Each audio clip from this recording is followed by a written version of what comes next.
beautiful day in the upper Midwest, and for one of the final times, indoor baseball in the Twin Cities. Game 2 between the Tigers and the Minnesota Twins.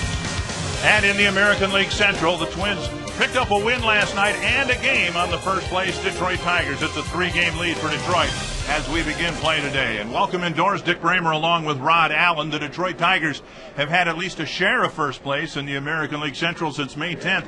2 weeks ago, that lead was 7 games.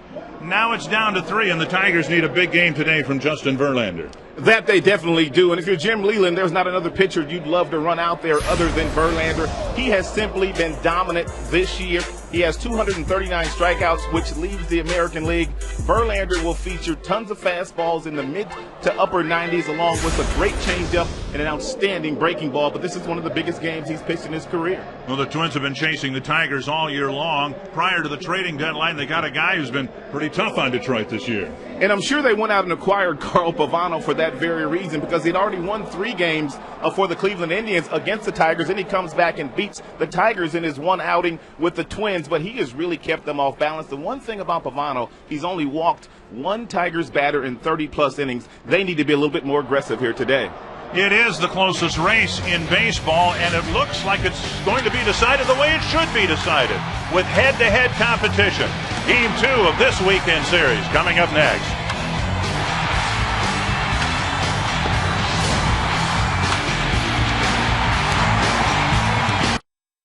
Of flavor and refreshment, Budweiser, the great American lager. Take a look at the Detroit Tigers starting lineup, brought to you by Taco Bell. Think outside the bunch. Jim Leyland going with a lot of the veterans that he has on the roster, even though some of those veterans have struggled against Carl Pavano. Magglio Ordonez didn't make any difference whether he was with the White Sox or the Tigers. He's always hit pretty well here in Minnesota. And here is Carl Pavano making another start for the Minnesota Twins. He's been everything they could have hoped since they got him from the Indians. Well, they brought him over to help them try to win the division, which he has done. He has been tremendous this year against the Detroit Tigers. And the sprint pitcher profile on Carl Pavano. I talked about the fact that he's been masterful against Detroit this year. He's 4-0 with a 1.48 earned run average. And one of the reasons he's been so good, he's had the uncanny ability to mix his pitches up well, whether it's the deep fastball away or the changeup, which has been a very key pitch for him in his starts against the Tigers. Here's Curtis Granderson to get things started. First pitch lifted foul and back into the seat, strike 1. Granderson hit 7th in the series opener last night, back in his customary leadoff spot with the right-hander Pavano going today. Granderson already giving you an idea how the Tigers hitters will come out this afternoon against Pavano. They need to be a little bit more aggressive against him. And another foul, 2 strikes. Pavano, for whatever reason, has had the Tigers eating out of the palm of his hand all year long. Tigers have a very aggressive offense, and one of the things Pavano has been able to do is move his fastball around very well against the Tigers, and they have not done very well against him. They haven't hit many balls hard against Pavano this year. A call, 3rd strike, and Granderson's gone on 3 pitches.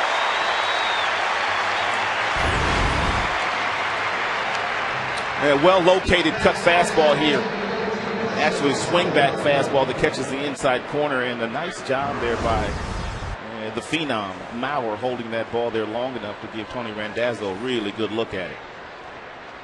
So 1 gone, and Placido Polanco comes to the plate. And Polanco takes one down the middle of the strike. Pavano, among other things, a strike-throwing machine. You talked about how he hasn't walked the Tigers much at all this year. He generally walks 1, maybe 2 a ball game, and that's it. 1 strike to Polanco. And now a ball. That is an absolute must for Pavano these days. When he came up with the Boston Red Sox in the mid-90s, he was a hard thrower. His fastball got around 95, 96, but he's had lots of injuries the last 4 years. Therefore, he's had to reinvent himself, and control and command is a prerequisite to that. And Polanco takes it sharply up the middle for a base hit.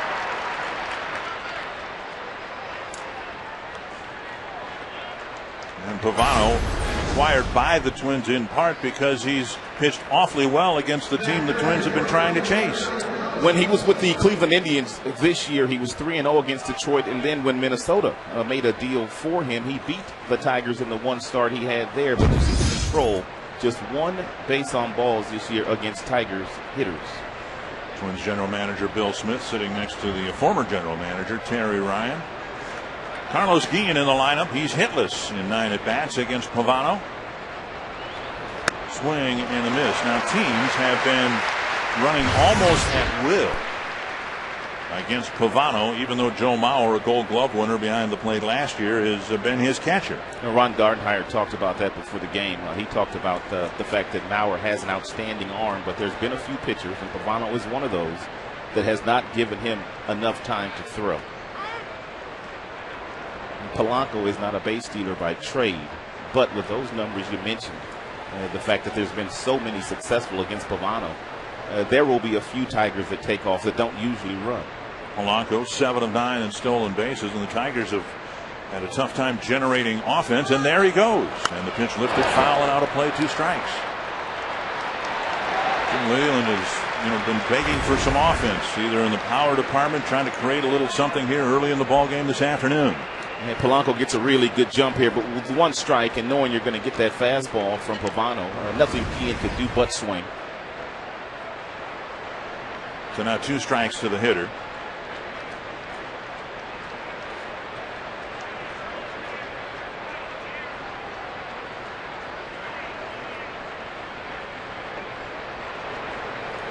Polanco stays put, blocked by Mauer. Polanco will advance anyway. A pitch in the dirt.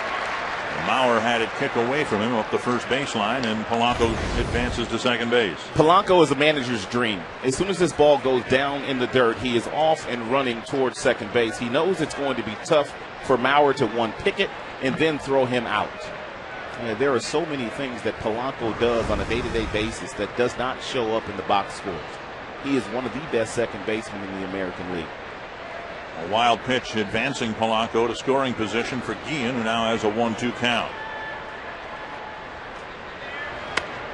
And another strikeout.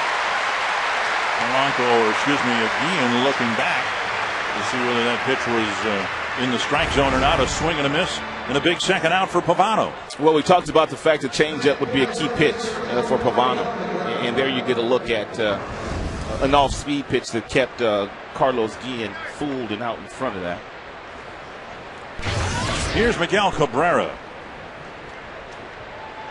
Cabrera and the rest of the Tiger lineup held in check last night. Twins won the ball game 3-0.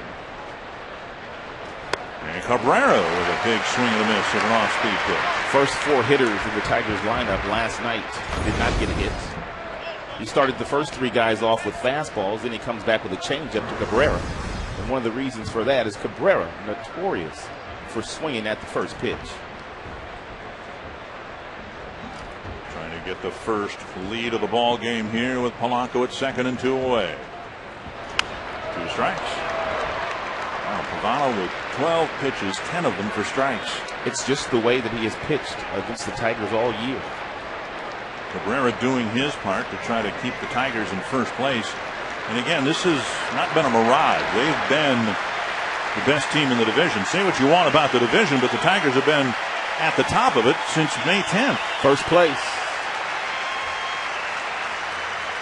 2 strikes to Miguel Cabrera. To short center. And that'll die in front of Span for a base hit. Cabrera with a soft pop fly single to center. And the Tigers get the first run of the game. If you're Span, you have to play deep in center field, respecting the power of Cabrera. And when a big physical hitter takes a full swing, you're not quite sure whether he hit that ball on the sweet part of the bat or whether he gets jammed. And Polanco able to score rather easily with 2 outs. So Cabrera at first with 2 out, a runner on the board, and Aubrey Huff, the hitter, the designated hitter for Jim Leland today. Shattered bat and another little pop-up. This time Cabrera makes the catch in short left field. Couple of hits, and the first run of the game going to Detroit. Tigers. We'll take a look at the Minnesota Twins starting lineup, brought to you by Taco Bell. Think outside the bun. He missed the first month of the season and has led the majors in hitting almost from the get-go. He has enough plate appearances to win a batting championship, and if he does, Joe Mauer would have won his third batting title, and he'll try to get something done here tonight against Justin Verlander, who in his own right's a Cy Young Award candidate. Yeah, making his 32nd start of the season, has 3 complete games and leads the American League in strikeouts. Denard Span takes a strike on the outside corner.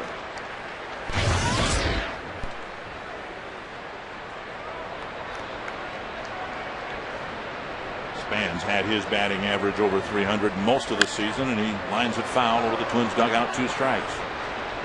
It's going to be very important for Verlander to keep Span off the base paths in this ball game this afternoon, which the Tigers have had a tough time doing all year long. Span plays his best baseball against the Detroit Tigers. 2 strikes, and Span takes up and away, and Jim Leland asked about it. He said, well, look, if I knew why he was doing so well against Detroit, he wouldn't be doing so well against Detroit. Busted bat and a little roller to Cabrera, and the first out of the inning. Here's the sprint pitcher profile in Justin Verlander. And Verlander is a dominant power pitcher these days. The majority of his fastballs will be 95 miles per hour and above, but he can also back off with an outstanding changeup and a very good curveball to go with the mid-90s fastball. But one of his issues this year has been the fact that Verlander has not been able to stay away from the big inning. Too many times this year, the opposing team has been able to put a crooked number on the board against Verlander, and his offense has not been able to bail him out. Fastball outside to Orlando Cabrera, mid-season acquisition for the Twins from Oakland.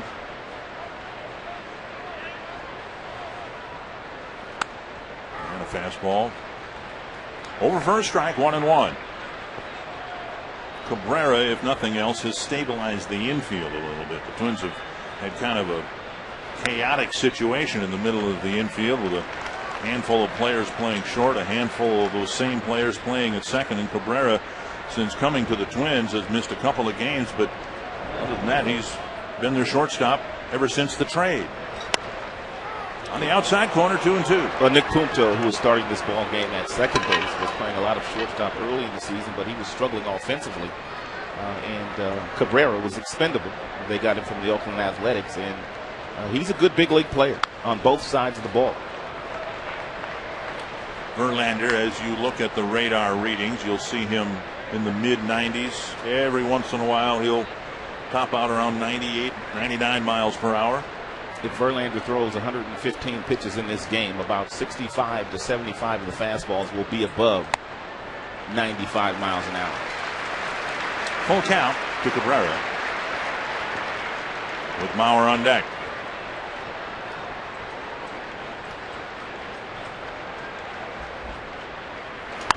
Skied near second base, and Polanco comes in. 2 down. And Mauer earlier this year had a great early at-bat against Justin Verlander. First pitch he saw from Verlander, hit it over the left field fence for his 20th home run, and a 2-0 lead in the first. Twins went on to win that game 11-0. Joe Mauer takes the first pitch on any at-bat 90% of the time. Therefore, Verlander laid a fastball in there, and it just so happened that Mauer was first pitch swing in the first inning, and he hit a 3-run home run against Verlander. In there for a strike. So much focus on Mauer's batting average, and when you're hitting 373, of course, that's appropriate. But Mauer also has a chance to hit 30 home runs this year. His prior career high was 13. He also has a chance to drive in 100 runs, and his prior career high was 84, and all of this after missing the first month of the season. He's the MVP in the American League as we speak, and probably the best left-handed hitter in all of baseball. 1-1 to Mauer, and a high drive to right to tie the game. And he's 1 home run closer to number 30.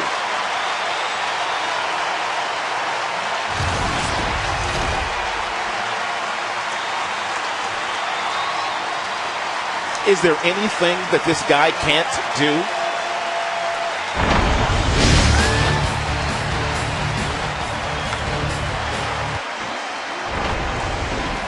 And Mauer going back to his first at bat back at Comerica Park, hitting a first inning home run to left field, where most of his home runs have gone. Tonight he pulls it, or today, into the upper deck in right field to tie the game. That just gives you an idea of how good he could be. That's a good firm fastball inside, off the plate, on the black, and he pulls his hands in nicely and gets underneath it and hits that ball about 450 feet. Kubel takes a fastball for ball one, then swings at one to even the count. And you bring up a great point talking about Mauer.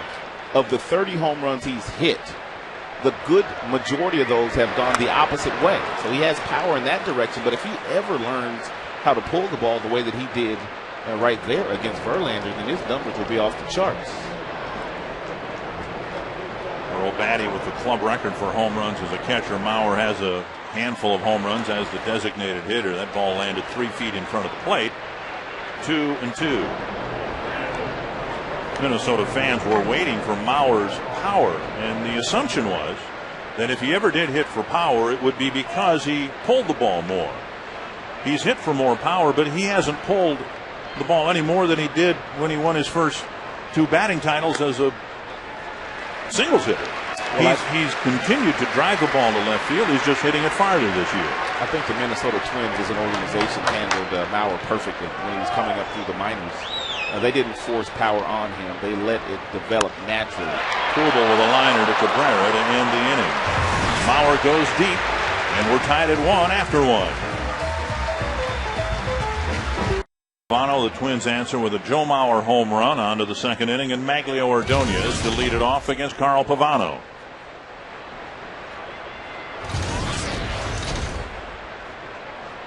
And Ordonez swings and misses. And boy, up and down this Tiger lineup. As you said, the Tigers are going after Pavano early in the count. Well, they know how he's attacked them in the previous 4 outings he's had against them this year, where he's been sensational. Lots of first pitch strike for fastballs, well located. He moves the ball in and out. He changes speeds on the fastball and on his changeup. And the Tigers just have been able to do nothing this year with Pavano. 1-1 to Ordonez. Now pitch inside, 2-1. Well, Jim Leland said if the Tigers are going to finish off this division and win it, then their big boys simply have to show up and start producing. And Maglio is one of those guys, along with Cabrera, Granderson. They've got a ton of guys that have made all-star teams. And that's flared foul, 2-2. But they're playing a little tight right now. In that ball game here at the Metrodome, you could see that they're starting to feel a little bit of the pressure of staying in first place and finishing off the division.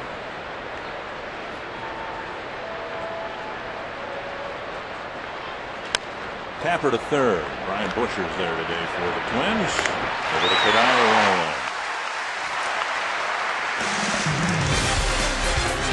Fox Saturday Baseball, presented by Budweiser, is sponsored by Sprint. Get more done with Nextel Direct Connect, only from the Now Network. By Taco Bell, think outside the bun. And by the all-new Taurus from Ford, drive one. 1 gone in the second. Brandon Inge to the plate for the Tigers.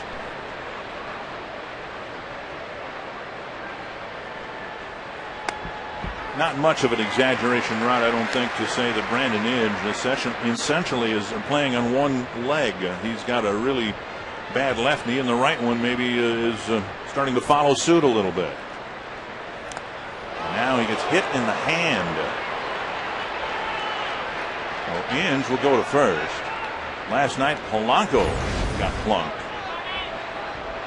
A little two-seam fastball ran in on Brandon, who looked like he was a little jumpy here. Couldn't get that right elbow out of the way. It's about where Polanco got hit last night. And you bring up a great point, talking about the fact that Brandon, for the most part, the second half of this season, has played with some issues as far as his patella tendon in the left knee. And that one is worse than the right knee. He does not know whether he's going to have it surgically repaired in the offseason or not, but it definitely has been an issue for Brandon. Gerald Laird, the hitter, with Inge aboard and 1 away. Down and away, ball one. Laird is struggling offensively, particularly in the second half in his first year with the Tigers. He has not shown up offensively the way that he has in the past. But he continues to work very hard. Laird is one of those guys that takes lots of extra batting practice, but for whatever reason, offensively, he just has not been consistent this year. But the good thing for the Tigers and Laird and the pitching staff is he's not taken some of the bad at-bats to the field with him defensively. He's had a tremendous year as a catcher, throwing the baseball as we look at his splits, first half of the season versus the second half of the season with the batting average.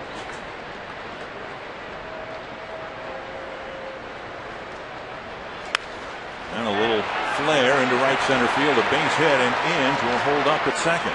So the Tigers get their third hit. A soft single to right center field, first and second with one away. Catch all the action of the 2009 MLB postseason on Fox and TBS. The excitement begins October 7th with the division series. And on Fox, the postseason will begin on October 16th. Here's Adam Everett. Has been, as we said with Orlando Cabrera and the Twins, kind of a stabilizing force for the Twins at short. Everett's been that for the Tigers.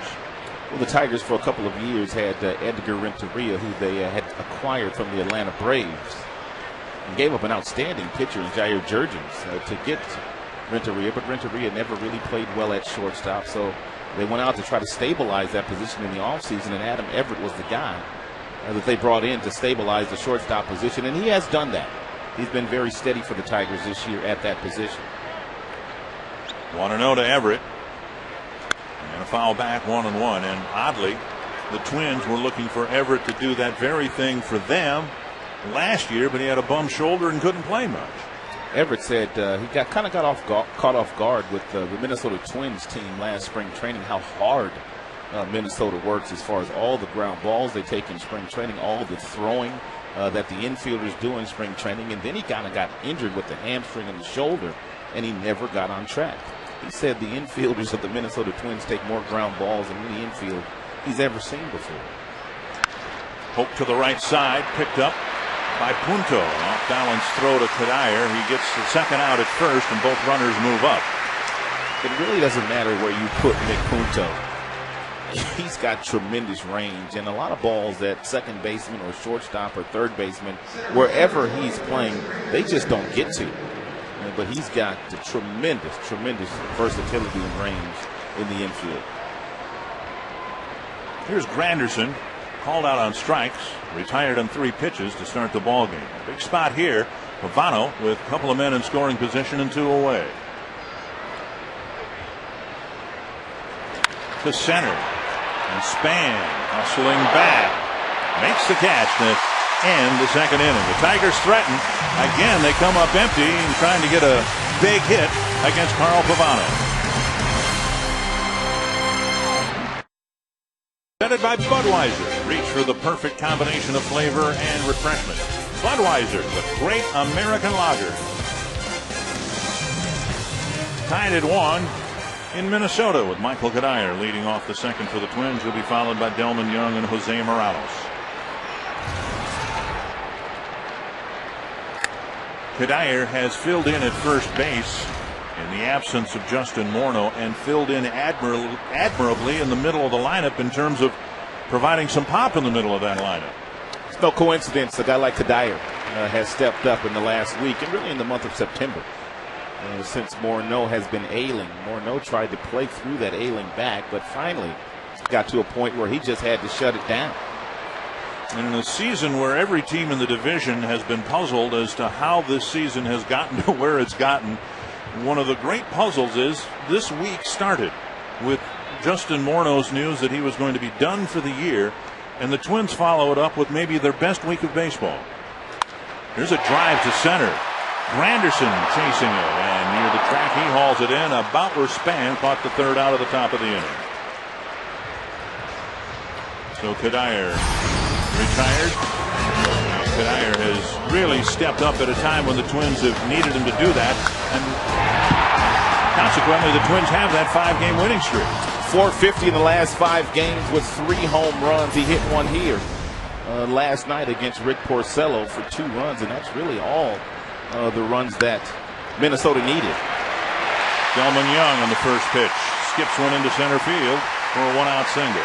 That pitch may have been too good a pitch to Delman Young on the very first pitch. He's one of those guys that loves to swing at the first pitch, and if you get this much plate, he's going to put it in play.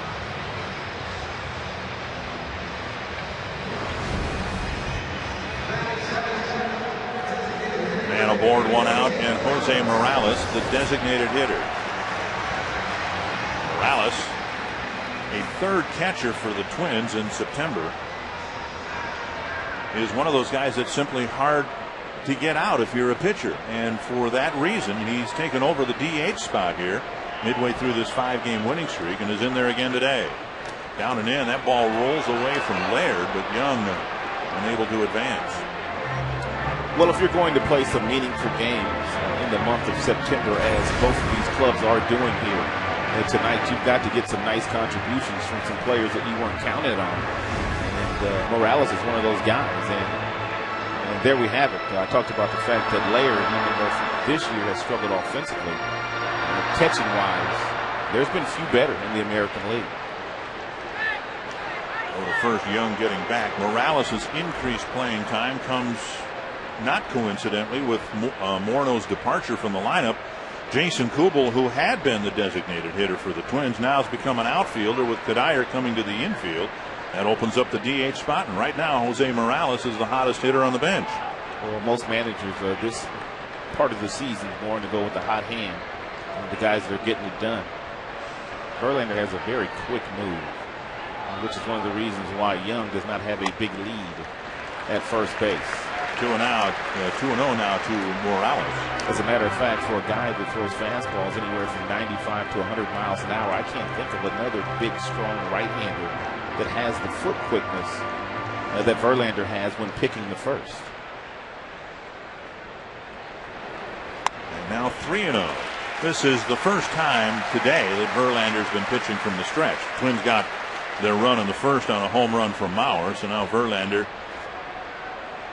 from the stretch position is missed with the first 3 offerings to Morales. Morales almost certainly would be taking here. Not a power hitter, just a high average hitter. And he takes a strike.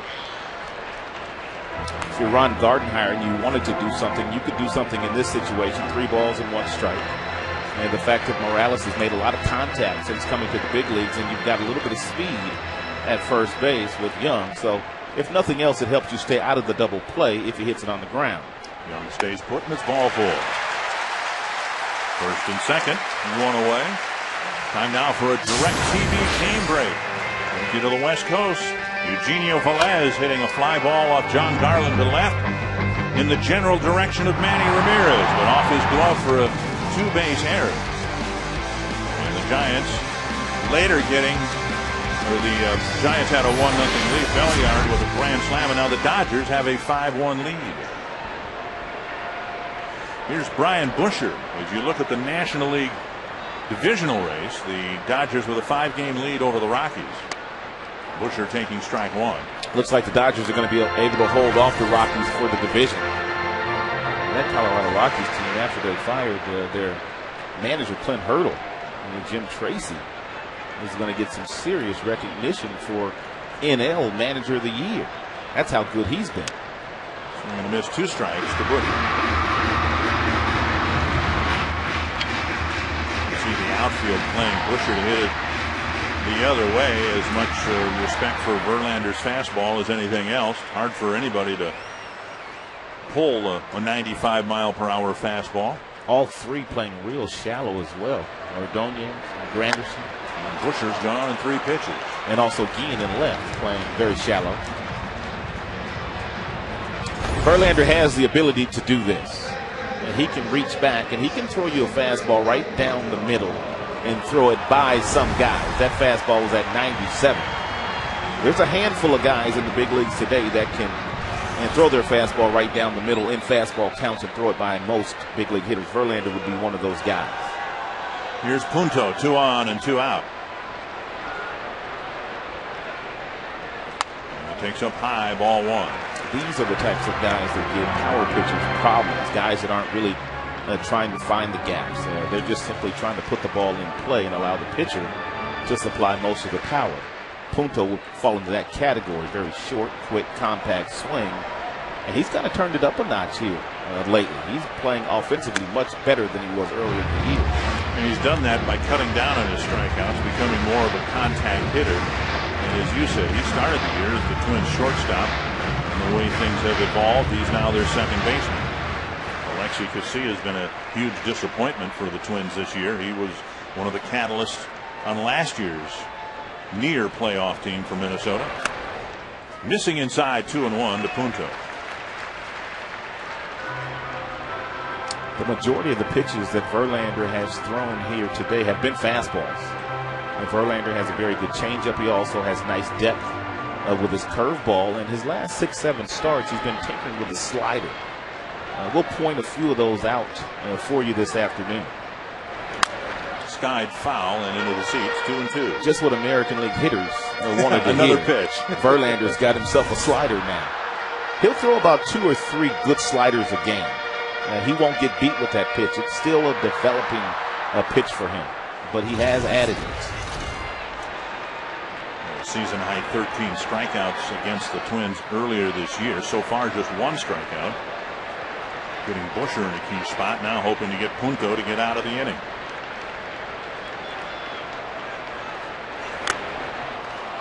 And foul tip out of the glove of Laird. The Metrodome is a tough place to play for most opposing teams that come in here. Minnesota always has a team that has tons of rabbits on it. They field their positions very well. They run the bases very well. It's a fast game in the Metrodome, and a lot of teams, when they come here, they're not equipped to play the game the same way Minnesota plays here. After the Tigers leave here tomorrow, only the Royals will be coming here. This is the last year of the Metrodome. Next year, the Twins open up brand new Target Field. And Punto, as he's done over the last couple of weeks, staying alive with 2 strikes, simply trying to put the ball in play someplace. Verlander reached back to get 99 with that last fastball, but when Verlander is pitching, a lot of foul balls for him. In the 5th inning, they'll take that number 5 down and reveal the number 4, signifying the number of indoor baseball games left in Minnesota. 2-2 again to Punto. And he hooks it foul. They've done a nice thing here in Minnesota. They've had honorary guests take down the numbers, and today it'll be the son of former Twins great Bob Allison, Mark Allison. Bob wore number 4 for his Twins career. Tom Kelly revealed number 10. He wore number 10 in his managerial career here. Kent Herbeck, number 14. There's Bob, a Twins Hall of Famer. Punto again fouling it back. One of the approaches teams take against Verlander is to do what Punto's doing here. Try to run up the pitch count in the hopes of getting him out of the game sooner rather than later. Well, your chances increase greatly when you get an impact pitcher out of the game like Verlander, regardless of how good the team's bullpen is. They're not better than Verlander. So that's a great point, and there's a lot of teams that have that same approach against Justin. Get him out of the game as soon as possible. He may need to go to one of his secondary pitches here. Punto grounds it. Great stop at first by Cabrera. And they out at second base. Miguel Cabrera with a run-saving stab. A force out at second base. And a long at-bat ends with a great defensive play. Blanco to lead things off against Carl Pavano.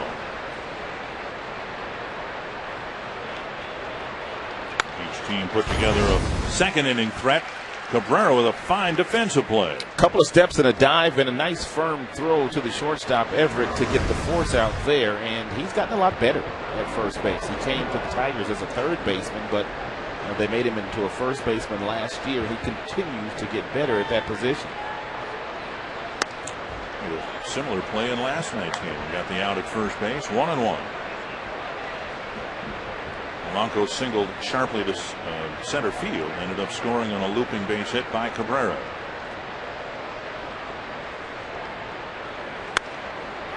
Down the middle, 1-2.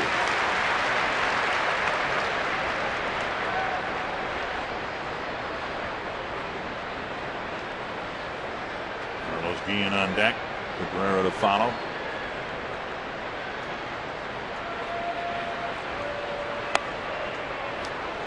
Pavano doesn't bite on the breaking ball. Talked with Pavano yesterday about his start today and his success against the Tigers, and he says it really doesn't have any explanation for it other than being able to make big pitches in key spots, such as the pitch he used to get Granderson to strand a couple of runners in the second. He's just kept the ball out of the middle of the plate, and he's done as much today so far. And when you add and subtract on your fastball and you throw your breaking ball off the plate, occasionally with some good changeups, you're going to keep hitters off balance, and that's what he's done against Detroit.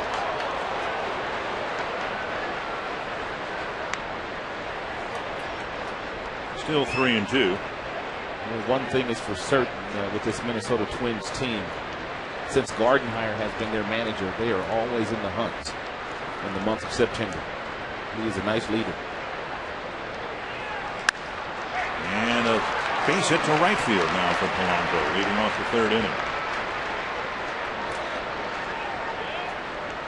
In the American League East, it's not over with, but the Yankees in control of that division, as the Angels are in the West and the Red Sox are in the wild card. Only in the American League Central is there a race going on, and that's been the result of Minnesota's 5-game winning streak. As we said at the outset, 2 weeks ago, this was a 7-game lead for Detroit. And Detroit was playing some really good baseball. They had just gone into Tampa and swept the Tampa Bay Rays in a 3-game series, and at that time they held a 7-game lead.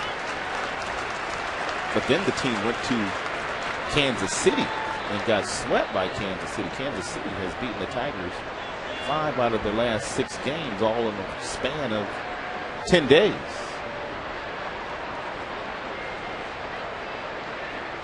Popped up, straight up. Brian Busher for the first out. If the Tigers win the Central, and if the 4 playoff teams are New York, Detroit, Boston, and Los Angeles, the Tigers would go to New York. The Red Sox, as the wild card winner, would go out to the West Coast. Keeping in mind, of course, that the wild card winner can't play its division winner in the first round of the playoffs. Well, one thing we know about postseason baseball, whichever pitching staff is the hottest, they're going in and their bullpen is pitching the best baseball, usually is the team that's going to advance to the next round. And all of those teams that were on that list have some pretty good 1-2 combinations as far as the rotation is concerned. Cabrera dropped a single in front of Span to drive in the Tiger run in the first. Polanco had singled, went to second on a wild pitch, and then scored on the 2-out single. Another base hit to right field. And Polanco checks in at second.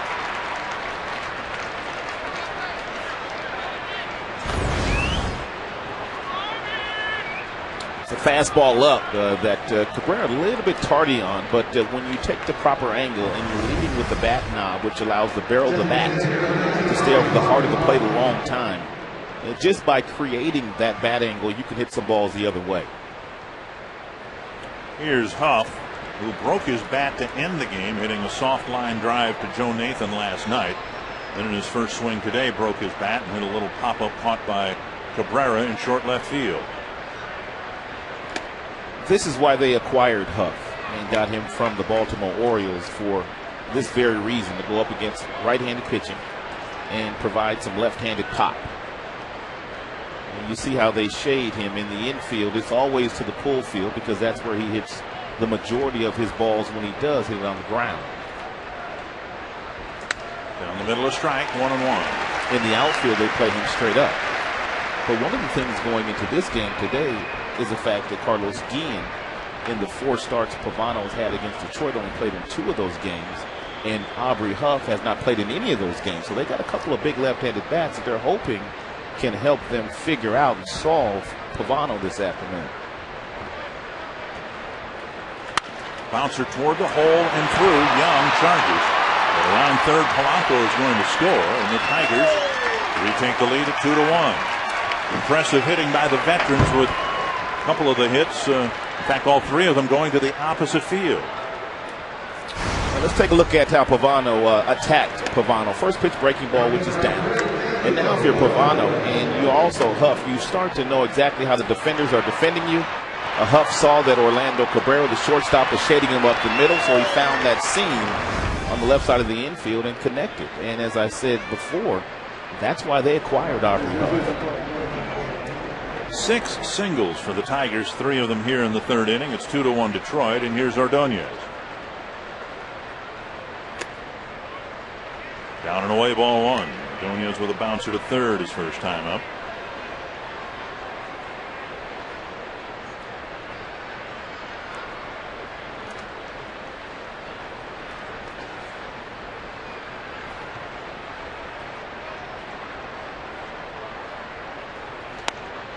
Two and 0.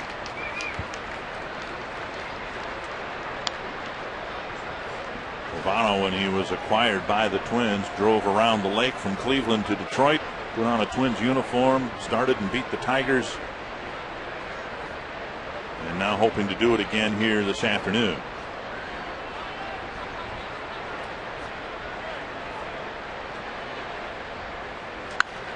Lifted foul and out of play.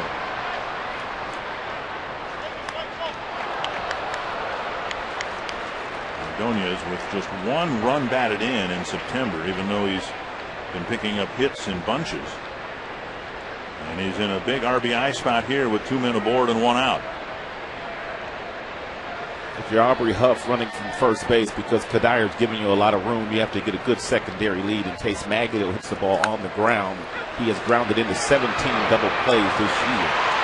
Twins get 1, but not 2, and a little nubber hit back to Pavano. 2 down, runners at first and third.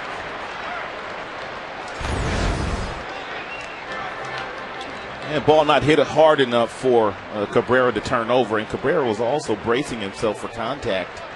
He used the bag to protect him from the slide of Huff, and when you're backing up on the ball and you're throwing flat-footed, you're not going to get a lot on your throw, and he didn't get a lot on his throw.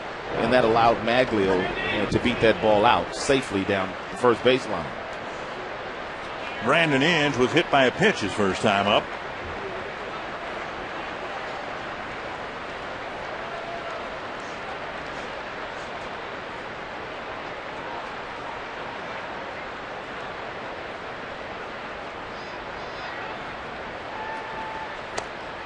And again, Pavano misses with his first offering, 1-0. Early on, it seemed like every first pitch was a strike. Now, as of late, the first pitches are out of the strike zone. It looks like Mauer is mixing it up a little bit. The first couple of innings, there were lots of fastballs he was starting the Tigers hitters off with, but he's thrown a few breaking balls on the first pitch in this inning to a few of the hitters. 2-0.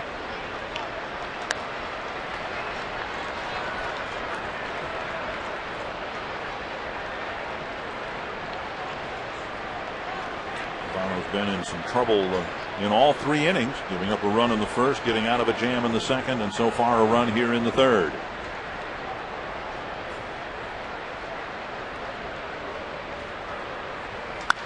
To center. Playable for Span. And the inning ends. 3 singles and a run for the Tigers. They lead it 2-1. Get MLB banking only from Bank of America. I deeply appreciate the people of Michigan. I love their grit. I love the way they face life. I love the family values they have. And you Tiger fans are the greatest fans of all. No question about that. And I certainly want to thank you from the depth of my heart for your devotion, your support, your loyalty, and your love. Thank you very much, and God bless you. All right.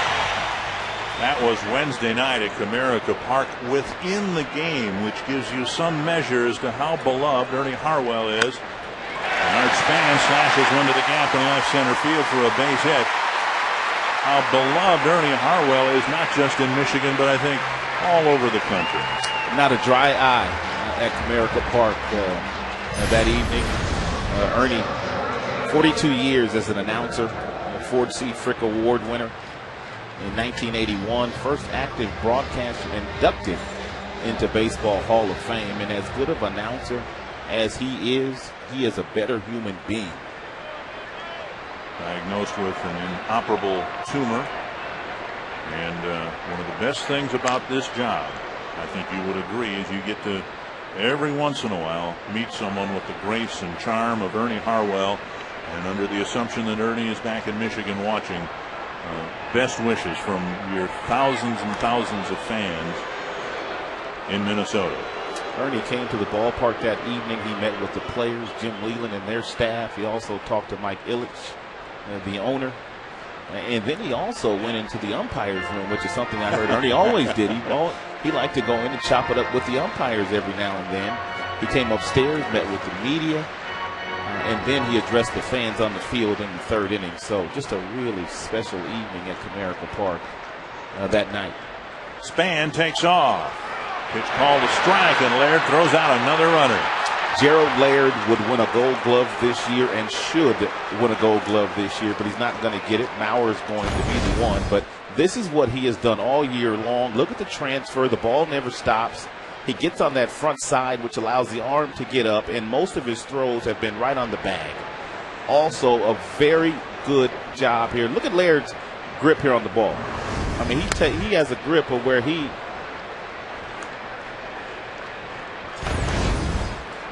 three fingers on the baseball. He's one of the few guys that I've ever seen throw the baseball with 3 fingers on it. He said he started doing that when he was in Little League. He wanted to be a catcher, and his hands were so small that he couldn't grip the baseball. So he started throwing that way. It's become so comfortable for him that he continues to throw that way. It's almost like some pitchers add a finger to take speed off the ball, but here he can obviously get it down there in pretty good shape to throw out a lot of runners. His accuracy has been tremendous. Cabrera flips it foul, still 2-2. And the Twins tried to run on the Detroit battery. Verlander throwing the ball to the plate so quickly, and Laird getting rid of it so quickly. Span thrown out at second. 2-2. Twins shortstop, and another foul. We were talking to Ron Gardenhire before the game in his office, and one of the questions that I posed to him, would he continue to try to run on this combination of Verlander and Laird? And he said, we're going to do what we do. If one of our guys gets on and it's the right situation, we're not going to back down from the challenge. But they've got to get a better jump, because Laird has been one of the better throwers in all of baseball this year. And Span, no slouch at stealing bases. He's stolen 21, but it was his 10th throwout at second base. Cabrera having a long at bat. 53rd pitch of the day for Verlander, and it's a strikeout. Verlander's second of the ball game, 2 down. Take a look at the jump that he gets here. He's got 1 foot on the carpet, which indicates a real good lead on artificial surface. He takes one look in. He knows contact wasn't made. But look at Polanco. He's waiting for him. But look at where Polanco takes the throw. He allowed the ball to travel all the way to second base, where all you have to do is grab it and then apply the tag instead of catching it out in front and trying to bring it back. That's what the middle infielders of the Tigers do very well when Laird is throwing. Here's Mauer. Cranked a home run into the upper deck to tie the game at 1. Well, Mauer needs to get a little bit of the Albert Pujols treatment. There's no need in pitching to the best hitter in the American League, even if you're Justin Verlander. Albert Pujols with 42 intentional base on balls in the National League. And Mauer should get a whole lot more of that treatment, since Morneau is not playing. Last night, with the bases empty in the first inning, Rick Porcello, outstanding young Detroit pitcher, didn't intentionally walk him, but certainly didn't give him much to hit, and ended up walking him on 5 pitches. Then later in the game, Mauer was intentionally walked. Swing and a miss, 1-2. And like they do in St. Louis, Twins fans here now, every time Mauer swings the bat, you see the flashbulbs go off. A special player who might be on the verge of winning his 3rd batting title. He's the only American League catcher to ever win 1. Mauer will stand in, and everybody has their cameras ready. Local product here in the Twin Cities. 1-2 from Verlander. Verlander strikes Mauer out, gives up a leadoff single, but faces just 3 men in the inning. Of America, show the world it's not like it's love. Get MLB banking only from Bank of America. By Zantac, heartburn, attack it. Zantac, and by Chevy. There is Target Field, next year's home for the Minnesota Twins. They put the sod in, and about 60-70% of the seats are in. No, there's not a roof, but Twins fans who have been watching indoor baseball since 1982 are pretty excited about moving outdoors in 2010. Gerald Laird leading off the 4th for Detroit. Pavano hoping for a easier time of it. The Tigers have made him work here through 3 innings. They've scored twice and left 5 men on. Capacity of just under 40,000 seats. And the Metrodome located on the east end of downtown Minneapolis. Target Field will be on the west end. And the Twins are quite eager to get into their new ballpark. It took them about 10 years to get legislative approval to move out of the Metrodome. They're foul back. It looks like it's going to be state of the art.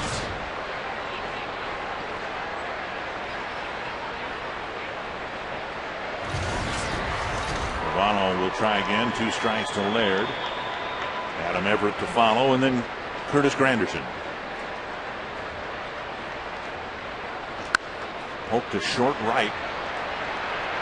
And Kubel comes in to make the catch. 1 away. And they'll bring up Everett. Imagine that. Real grass. And after today, just 4 games left. The Tigers and Twins wrap up the series tomorrow. Then at the very end of the regular season, the Kansas City Royals come in here, and fitting that it's the Royals. The Twins' other ballpark was Metropolitan Stadium in a southern suburb here, and the Royals closed out that ballpark back in 1981, and the Royals will close out, well, I hesitate to even call this a ballpark, this stadium. There's the outside chance. 1 strike to Everett, up the middle and off of Pavano, picked up by Busher, got in. Score at 1-5-3, and Pavano looked like he got a skate save, deflecting it over to Busher.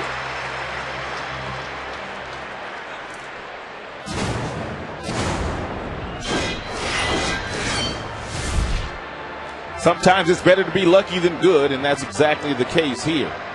And Busher over at third. Johnny on the spot. Bare hands that ball off 1 hop. Get him in. Looked like it got him right on the heel. 1 hopper to Busher. Able to throw Laird out at first base. Everett, excuse me.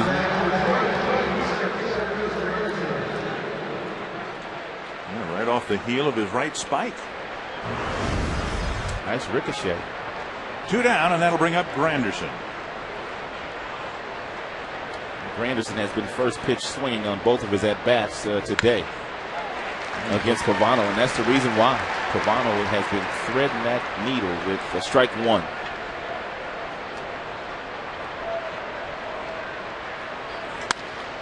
Anderson slaps a single to left. Pavano hoping for a 1-2-3 inning. He'll go back into the stretch and pitch to Polanco. You talked about it earlier, the fact that Pavano does not do a very good job of giving Mauer time to throw when there's a base stealer on first base. And Granderson not a true base stealer, but has quite a few this year, and this is a situation with 2 outs. Where he should be looking to get to second base, get himself in the scoring position for Polanco. And Polanco will take a pitch or 2 for him to do so. The Tigers have 70 steals on the season, and Granderson has 20 of them. I don't know whether Pavano's throw came out of Kadyr's glove and hit Granderson.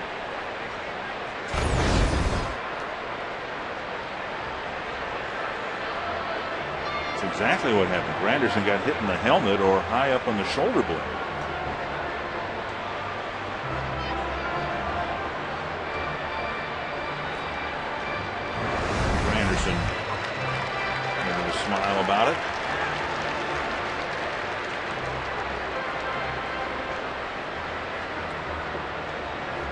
Looked like Granderson was leaning when Pavano threw over there on that first pitch.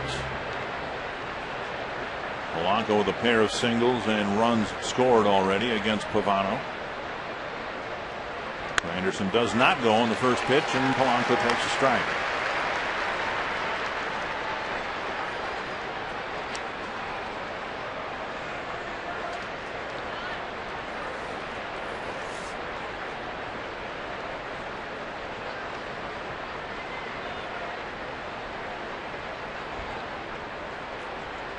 Granderson goes, and the pitch poked to center field. Polanco has his third hit of the afternoon. Granderson scampers to third base.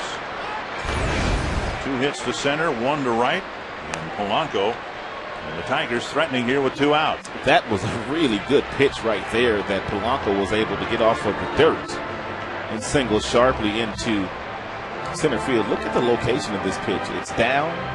It's off the plate, but Polanco reaches out and still able to put this ball in play with some authority and hit it to the right spot. Punto, the second baseman, was not covering the shortstop. Cabrera was.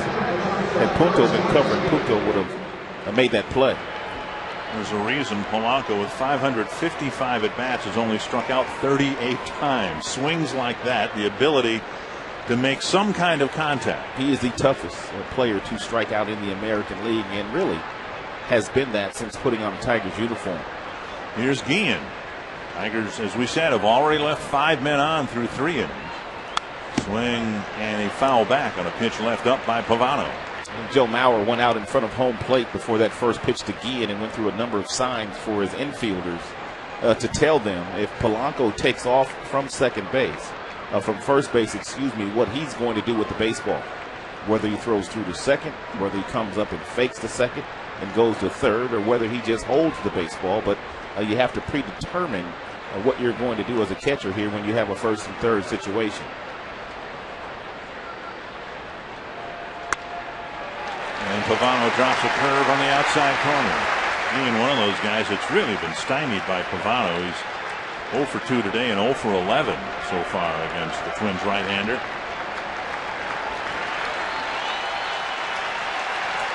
Tigers have had a hit batter and collected 8 singles in the early going against Pavano.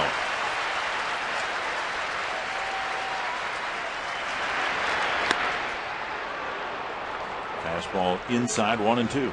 Mauer does something that you don't see a lot of catchers doing, and that's with a runner that is not on second base. And he is still going through a series of signs here with Pavano. Not just one sign like most guys put down when there's a runner not at second. He's going through a series of signs here for Pavano. Called third strike. And the Tigers get a couple more singles and leave 2 men on. They've left 7 on through 4 innings. The fourth for the Twins against Justin Verlander. Kubel takes low, ball 1. He lined out to Cabrera for the final out of the first inning.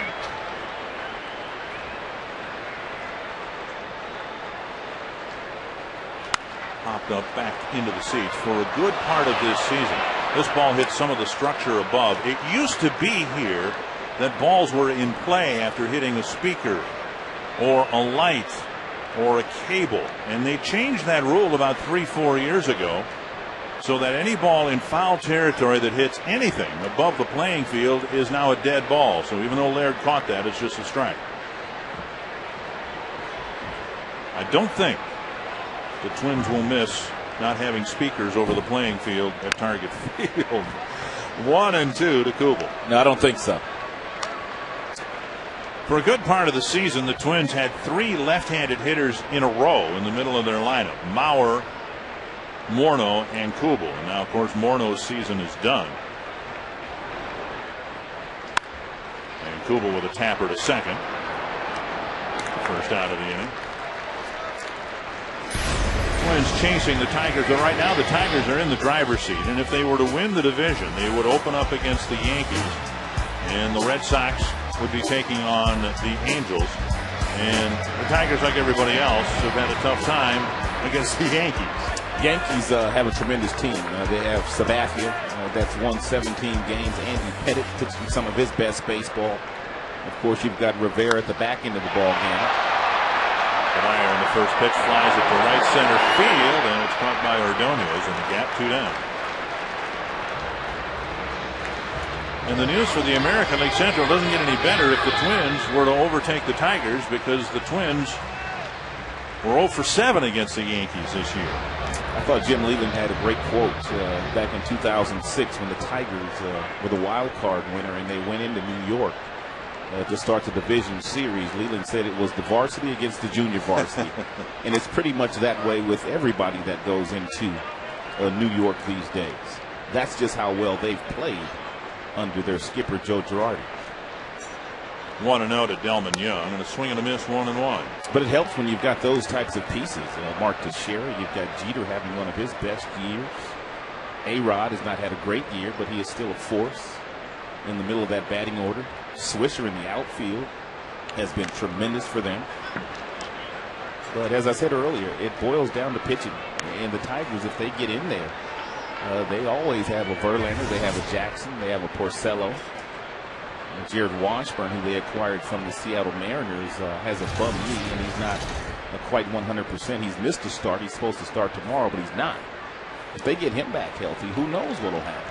I would think if the Tigers were to win the division, it would be critical for them to win it early enough to set up their rotation so that when they play at Yankee Stadium, it is Verlander or Jackson or maybe even the rookie Porcello. Swing and a miss.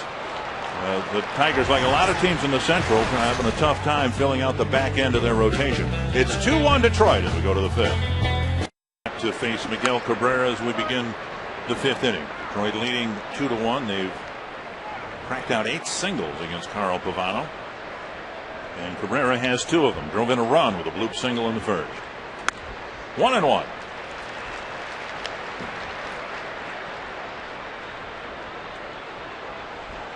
Pavano will probably finish up this season a little bit short of the 200 innings pitched mark. And of course, he doesn't have any long-term equity in the Twins organization. He has said he'd like to come back here. It's been a good fit for him. But he's already pitched more innings for the Indians and Twins this year than he did in his time with the Yankees. He signed a 4-year contract to go to the Yankees after the 2004 season when he was playing for the Florida Marlins. And he had 4 years of injury after injury while wearing a Yankees uniform. 1-2 to Cabrera, and now 2-2.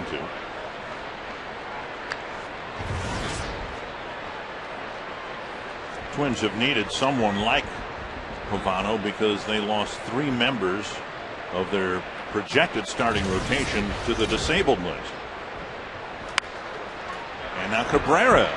Well, that ball dropped by Punto in short right field. Punto overran it. That's how quick he is from that second base position. He thought he was running to the spot where the ball was going to come down at him. He simply ran too far. It's a base hit for Cabrera, his 3rd. And he almost went back on that ball as if he might have lost it at some point in the lights. Another leadoff hit for Detroit. And Aubrey Huff will come to the plate. Drove in the 2nd Tiger run with a single in the 3rd.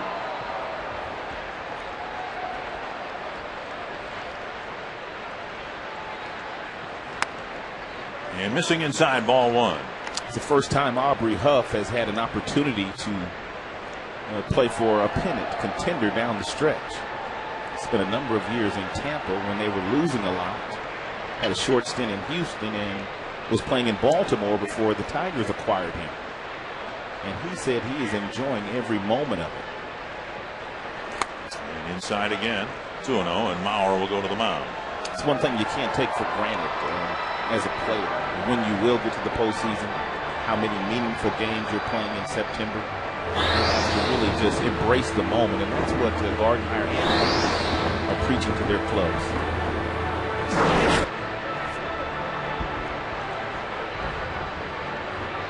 Jim Leland, some would say, has done a better job managing his Tiger team this year than he did 3 years ago when the Tigers went to the World Series. He's done a nice job with his pitching staff. Good count to hit him here if you're Aubrey Huff. 2 balls and no strikes. Predictable fastball count. Shot toward short. And Cabrera gets the out there and the relay out in time. So Orlando Cabrera retiring Miguel Cabrera at second base, 1 away.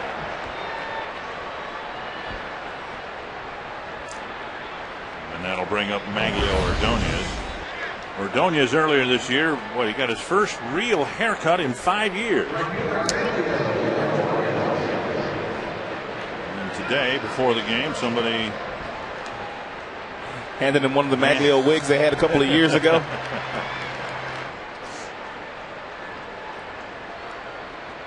Maglio cut his hair because he was struggling offensively, and every now and then you'll find a player that is superstitious and will simply do something like that. He cut his hair off to hope to change his luck. 1 strike to Ordonez. For the hole and through, and another Tigers single. 10 singles for Detroit here in less than 5 innings against Carl Pavano. First and second, 1 away. And here's today's Taco Bell bringing the heat pitching comparison. Well, you look at Verlander. He has thrown 97, 99 on a couple of occasions, 97 in the 4th. And the flip side of that is Pavano will touch these velocities, but he pretty much pitches in the 86 to 88 mile per hour range with real good movement and outstanding control. 2 on, 1 out. Pavano has been dealing with difficult situations all game long. And in for the half swing, a strike. Tigers got 2 singles in the first, a hit batter and a single in the second. 3 singles in the third, 2 in the fourth, and 2 already here in the fifth.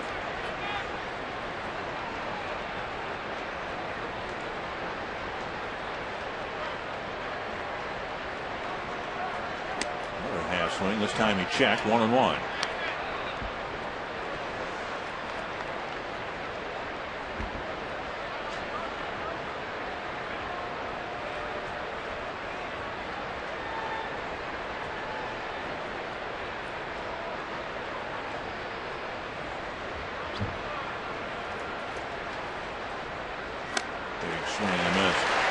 The Tigers, if nothing else, have been pretty resilient since they got a piece of first place in early May.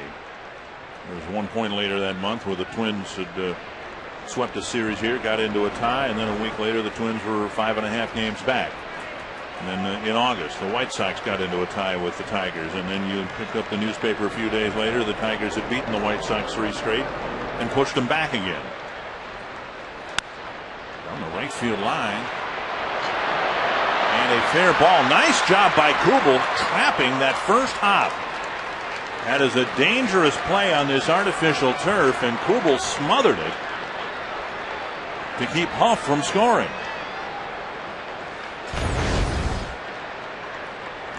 It's a bloop single down the right field line. Aubrey Huff on second base had to wait to make sure that Kubel was not going to catch it. He was about halfway, and he's not quite sure what to do here. And then finally, when he sees the ball going to drop, he's able to get to third base. But what you have to do before that play, when you get to second base, you have to look to see at where the defenders are playing. Therefore, you can make the adjustments in scoring if you know he's not going to get there. Meeting on the mound tomorrow on Fox NFL Sunday. Drew Brees and the Saints take on the Eagles in Philadelphia. Brett Favre leads the Vikings into Detroit to take on the Lions. Or later, the Buccaneers head to Buffalo to take on Terrell Owens and the Bills or other regional action. Coverage begins tomorrow with America's #1 pregame show at noon Eastern, 9 a.m. Pacific. Check your local listings for the game and start time in your area. Pretty good bet that in Minnesota and Detroit it'll be Brett Favre against Matthew Stafford. How about those for extremes? 270 consecutive starts for Favre against the rookie Stafford. First year. Gary Bradshaw doing here? Well, a big spot here for the Tigers. They have a chance to break the game open, perhaps. First pitch up and in to Gerald Laird. They have had ample opportunities to put up some crooked numbers here today, but so far, just the single run in the first and another one in the third.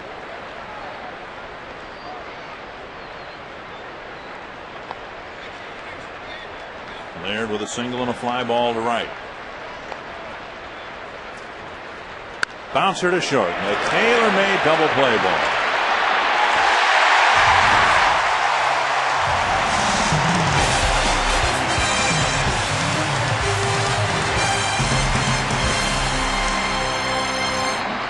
Presented by Budweiser. Reach for the perfect combination of flavor and refreshment. Budweiser, the great American lager. Justin Verlander has been given a pair of one-run leads. The first one is long gone, and the Tigers, by game's end, might be wishing they had done more with the opportunities they've had in the first 5 innings. They've had lots of base runners, but they have not been able to come up with the big hits against Pavano. But what's new? That's what Pavano has been able to do against the Tigers all year. Morales walked in the second. He takes ball one from Verlander here in the fifth.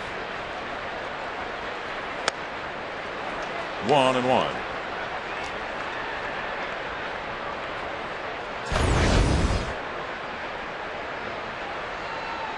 Good firm fastball by Verlander right by the youngster Morales.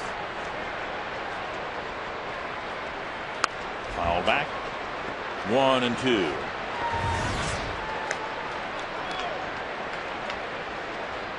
Verlander giving up the home run to Mauer in the first and a couple of hits since then, and the walk to Morales. But he's had a much easier time of it here this afternoon than Carl Pavano.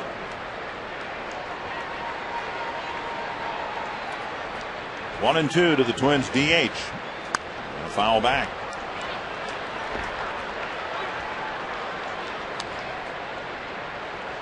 Brian Busher on deck.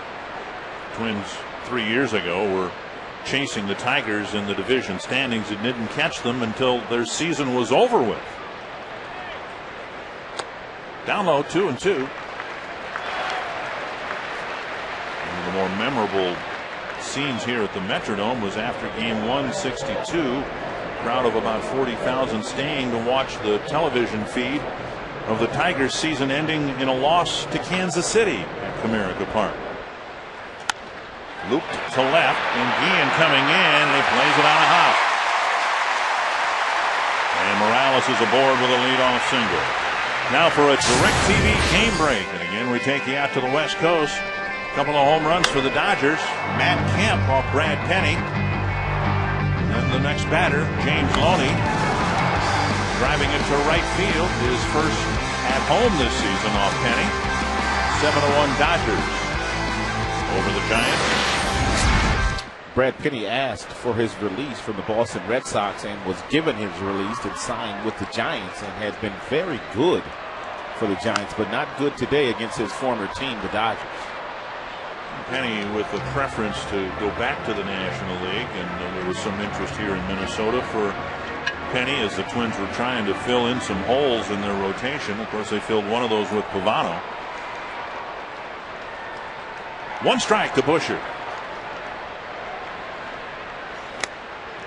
And Busher has seen 5 pitches from Verlander and 5 strikes. Well, he tried to tell you how quickly his first at bat went. 3 pitches and he went down swinging. Punto will hit next.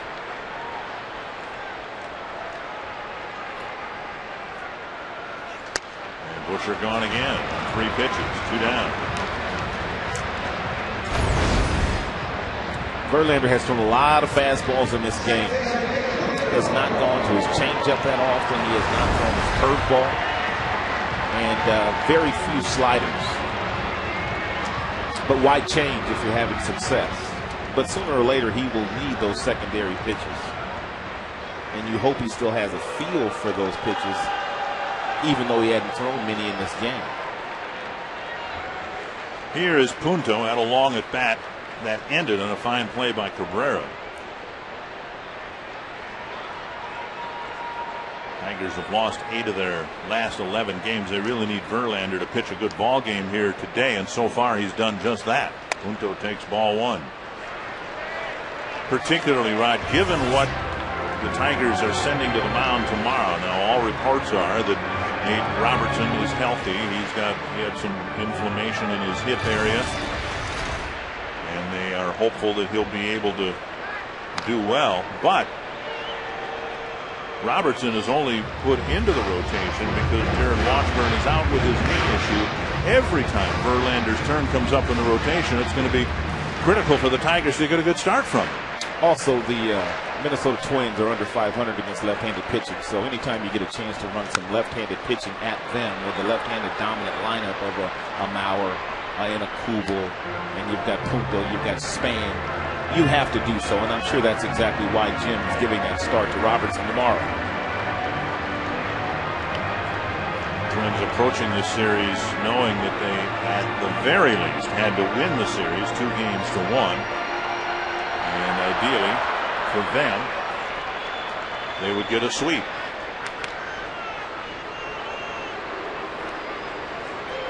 They've been out hit so far here today, 11-4.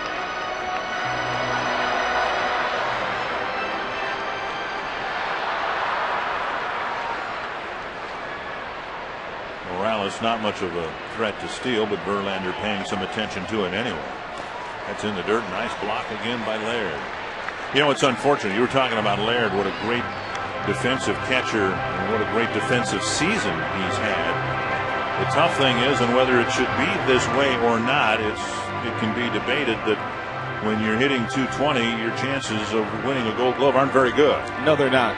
Those of us that have been in the game for some time, we know that Gold Glove award is tied to offense as well. Now, Punto backed out of the box, but I believe that was a pitch. I don't think he was given timeout. The count is 3-1. You have to make sure you get timeout before you step out of the batter's box. And he was not given time. He just moved out of the box. So 3-1 to the number 9 hitter. Verlander has walked Morales, the number 7 hitter.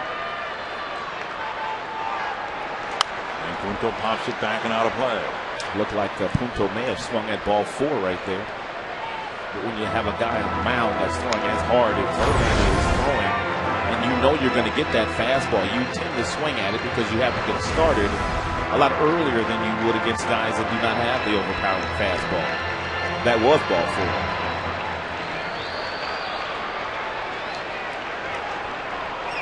See if the Twins send Morales on a 3-2 pitch. I would think not. Verlander leading the league in strikeouts, but Morales goes and Punto lifts it to center. Morales has to retouch second and get back to first. 2 down.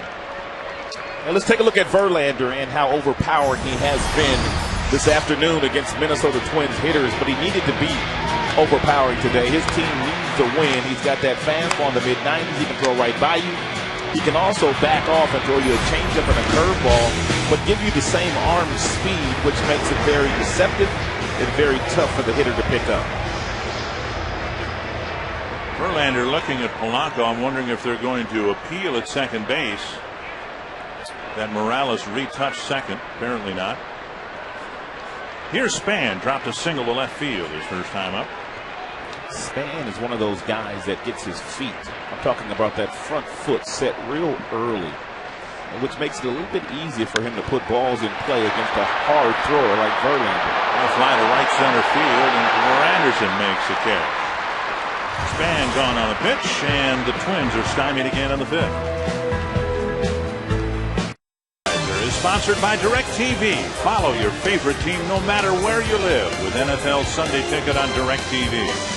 By KFC. Now get the great taste of new Kentucky grilled chicken on the KFC Ultimate Value menu. And by Sears. Sears, life well spent. 2-1 Detroit. Top of the 6th inning. Adam Everett will lead it off against Carl Pavano. First pitch popped up toward Cabrera. 1 down.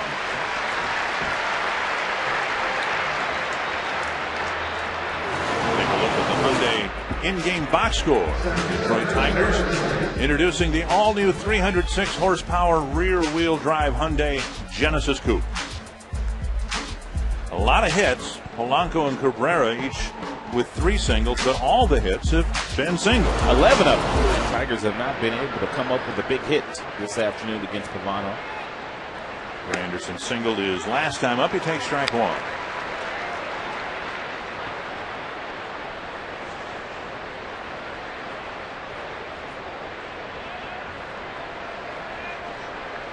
I asked Granderson today about the Metrodome and how he felt as an opposing outfielder. Outfielders have forever had problems here seeing the baseball. He says, yeah, he's had some problems in the right center field tracking some balls, but he says he enjoys playing here because no rain delays. You know what time the game is going to start. As a speed player, he enjoys the artificial turf that they have here. A little bit faster surface. And the climate's always comfortable. 2-1 from Pavano to Granderson. And now a strike. You just wonder when Minnesota goes into their new field next year and how it's going to affect guys like Mauer and Morneau and some of your pitchers early in the year. It's awfully comfortable to come to the Metrodome in April and hit in this kind of climate. How will they do when they have to go outside and play in 30-degree weather? My guess is they're going to be good, but will they be as good? Bouncer to second. Right to Punto. Out number 2. That's Ozzie Guillen's contention that when the Twins move out of here and the Twins have to play in elements like the White Sox, Tigers, Indians, to a lesser extent, I guess, the Royals, that they will struggle early in the season. And it's Guillen's contention that some of the Metrodome magic that has caused the Twins to play to success with the quirkiness here will be gone. Well, it's a good conversation. There will be no artificial surface, which means the game will be a little slower. And if you have speed players, you just wonder. 1 strike to Polanco. Pavano has a chance to have a 1-2 inning. He had a chance in the 4th, but then gave up a pair of singles. Bouncer to 3rd. So a much better inning for Pavano. A 1-2-3-6. It's still a 1-run game. And the question is, did Jose Morales retouch second base? He must have, because there were at least 2 pairs of eyes watching him. You can see the Tigers put a little bit of a decon trying to get him to slide. But then right there with the left foot, he retouched second base and then retreated to first. That's why the Tigers didn't appeal. They had a couple of guys watching him, a couple of their middle infielders. Ball 1 to Orlando Cabrera. He's hit a pop-up to second and struck out against Justin Verlander. It's been a pitcher's duel.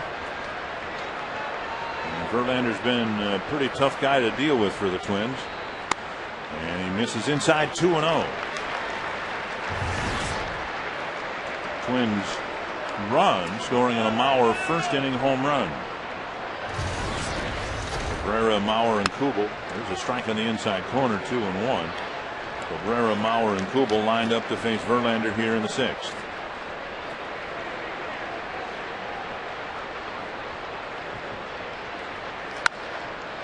Foul down by the Tiger bullpen, which is inactive and looks like it'll remain inactive for a while. Let's take a look at the Hyundai in-game box score for the Minnesota Twins.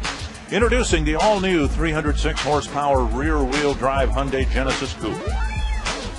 There's 4 hits, the Mauer home run, and 3 scratch singles.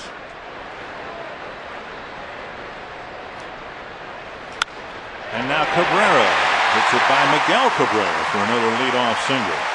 Twins got a leadoff hit in the 3rd, didn't do anything with it. A leadoff hit in the 5th, and now another one in the 6th.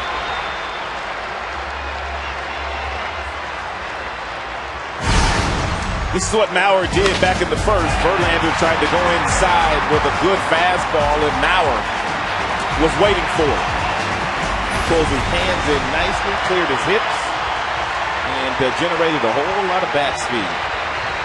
You know, one of the things that was in play there was a great hitter adjusting. Last night, Rick Porcello of the Tigers had some success with fastballs inside to Mauer.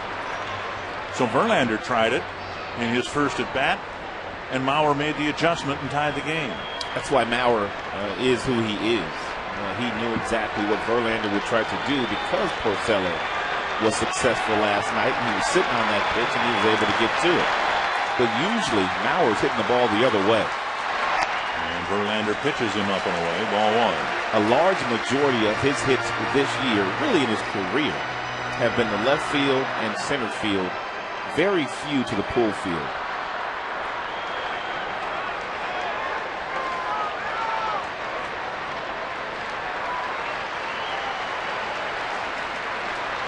Swing and a foul, 1-1.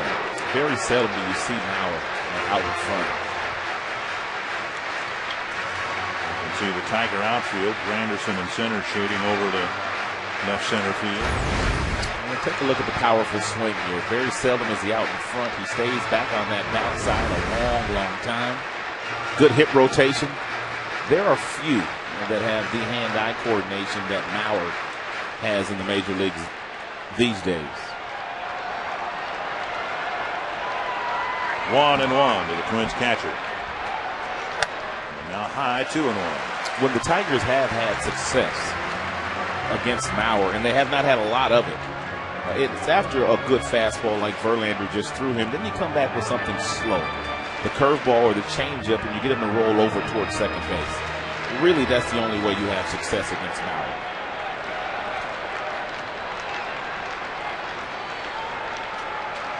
Verlander wants the fastball. And he misses. It's 3-1 with Kubel on deck.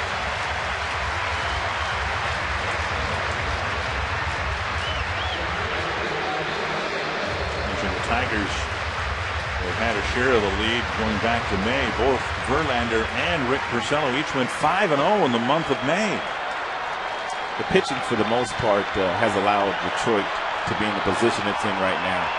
And Mauer lifts it foul to fill the count. So Cabrera, not much of a base stealing threat anymore. He has just 2 steals since coming over to the Twins. When he takes off here, though, he will not be trying to steal the base. He'll simply be trying to stay out of the double play. I believe that Gardenhire has a lot of confidence in Mauer to put the ball in play and not strike out. Verlander got him on strikes in the third. Cabrera goes, and Mauer fouls it back.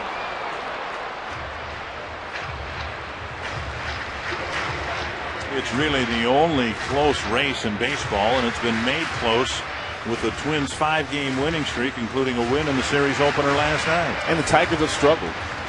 They have only won 3 of their last 11 games. The Tigers have been chipping away at Carl Pavano. They haven't knocked him out yet. And Cabrera chased back to the bag. And Cabrera was running on that first 3-2 pitch to Mauer, and he'll be on the move again. If Verlander somehow is able to strike out Mauer again in this game, then Laird most definitely will throw Cabrera out at second base. 3-2 to Mauer. Cabrera goes and the pitch bounced. Another nice sprawling catch by Cabrera. We've seen him in this series make 3 plays like that twice today. And that's how you have to pitch to Mauer. That's how you have to get Mauer out. You have to get him to pull something on the right side of the infield. Cabrera is really starting to learn the finer points of playing first base, and that's part of it. When you're holding a runner on, you have to shuffle off as quickly as possible and get him a good athletic position to make those types of plays. Boy, if one of the concerns for Cabrera at third base was his mobility, he's showing great mobility on the other side of the diamond. Let's take a look at this pitch by pitch and how he goes after Mauer. First and foremost, there's fastball after fastball on the outside part of the plate. Now he's trying to come inside, and he's finally going to throw him a fastball inside, which Cabrera makes a very nice play on at first base, but everything was hard. All fastballs to Mauer. Kubel with the tying run at second and 1 away.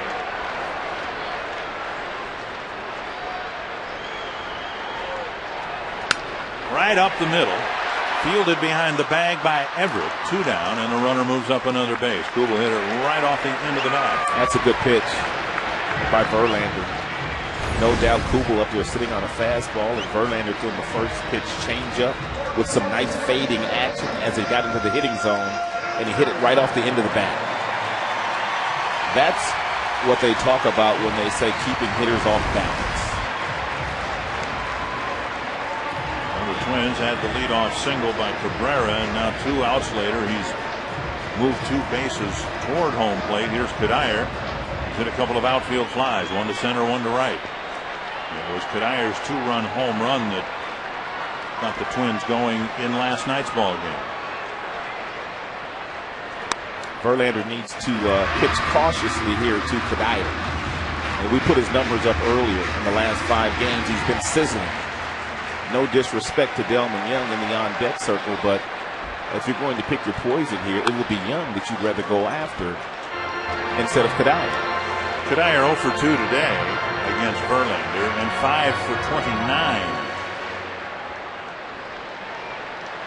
in his career against the Tiger right-hander. 1-1. Ooh. A breaking pitch, and it's 1-2. That's filthy. Look at the body speed here. He gives you all this body, and it looks like he's coming with that 95-mile-an-hour fastball, and he backs off and throws an outstanding breaking ball with tremendous depth. Oh, that's a good pitch. And Cuddyer lays off the next breaking ball to even the count. 100 pitches for Verlander. And the Tigers have been quite willing to let him go up to 125 or so in the He'll do that drive here. He'll do that today.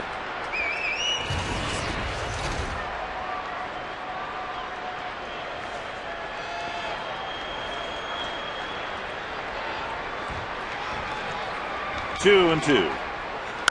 High chopper over the mound. Polanco plants and throws, and the Twins strand the runner at third. 2-1 Detroit will return to baseball, presented by Budweiser, great American lager. 2-1 Detroit, and we start the 7th inning with Carlos Guillen leading things off against Carl Pavano. A swing and a miss, and Guillen, for whatever reason, doesn't seem to be able to see the ball very well against Pavano. Well, Guillen holding that left hand. With his right hand, I guess. He might have felt a twinge in there. Sometimes you'll see hitters do that when they've been fooled on an off-speed pitch when they're looking for a fastball, and it looked like that was the case there on that first swing by Carlos. Changeup just missing. Pavano's changeup almost a split finger pitch. He was showing me how he threw it the other day, and doesn't call it a splitter, but he obviously it takes a lot of speed off his fastball and also has some downward movement. So, for lack of a better term, it's a splitter or a forkball. Several guys throw that type of changeup these days. The other changeup of preference is the circle changeup, where the pitchers have all of their the ball in their palm of the hand, and they kind of show you that circle with their index finger and their thumb, which meets. 1-2 to Guillen. Now 2-2. It'll be Guillen, Cabrera, and Huff facing Pavano, who's just thrown his 89th pitch. Guillen technically a switch hitter, but for the most part he's been just a left-handed batter. He had one right-handed bat the other day. The shoulder, which has given him problems this year, just won't allow him to be a full-time switch hitter. He has started to take some batting practice from the right side, but that's not comfortable. I don't expect him to hit a whole lot right-handed this year, nor do the Tigers, obviously. Pavano hasn't walked anybody yet. 3-2 to the leadoff man here in the 7th. Skied to center. And Span makes the catch. One away. Next week on Fox Saturday Baseball, the playoff race heats up as the AL wildcard leading Red Sox take on the AL East leading Yankees. Possible ALCS preview. Or the Cubs battle the Giants as San Francisco looks to gain ground in the National League wildcard race. Fox Saturday Baseball, presented by Budweiser, returns next week at 4 p.m. Eastern, 1 p.m. Pacific on Fox. What a tough year it's been for the Chicago Cubs. My goodness. Pitch just outside ball 1 to Miguel Cabrera. Cubs lately a perennial playoff team, and they're in second place, but 10 games back. Nothing went right for them this year. 2-0 to Cabrera. 3 singles for Cabrera and an RBI base hit in the first inning. Just a little pop fly single to short center.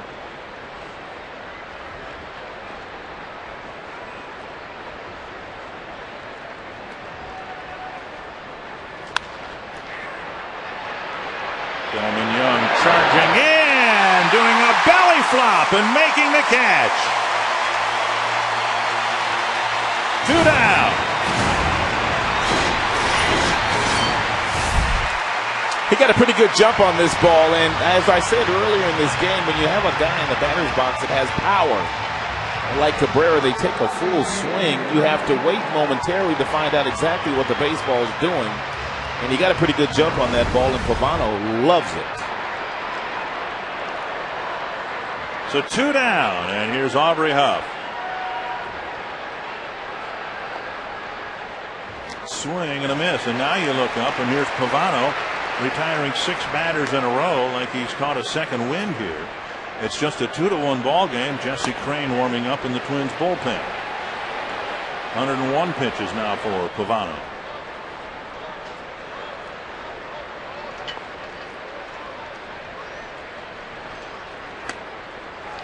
Oh, and 2. That last pitch, a perfect example of why and how he has been so successful. This ball is right on the outside black. If you're Huff, there's nothing you can do with that pitch. Absolutely nothing. And it skips by Mauer, 1 and 2.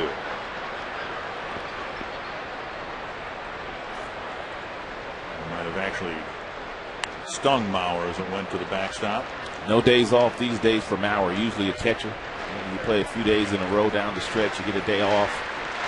But his days off come as a designated hitter. I would think that whatever chances he had of getting a day off for the balance of the season went out the door when Justin Morneau went on the disabled list or was ruled out for the season. Tap foul, still 1 and 2. If you're Ron Gardenhire, it's a very delicate situation. You have arguably one of the best players in the game of baseball, and he's a catcher. He plays a demanding position, so he needs a blow every now and then. But how in the world can you write out a lineup and not put your best player in the lineup? Well, since he missed the month of April, Mauer has missed since May 1st just 3 games.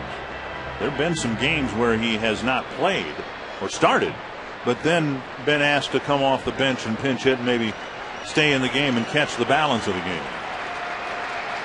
1 and 2. And Huff lunges at it, got a piece of it to keep the at-bat alive. You have to spoil good pitches on occasion, and that's exactly what Aubrey does there. That ball is probably off the plate. It is off the plate, excuse me. There's no question about that, but he was able to foul it off. And now 2 and 2.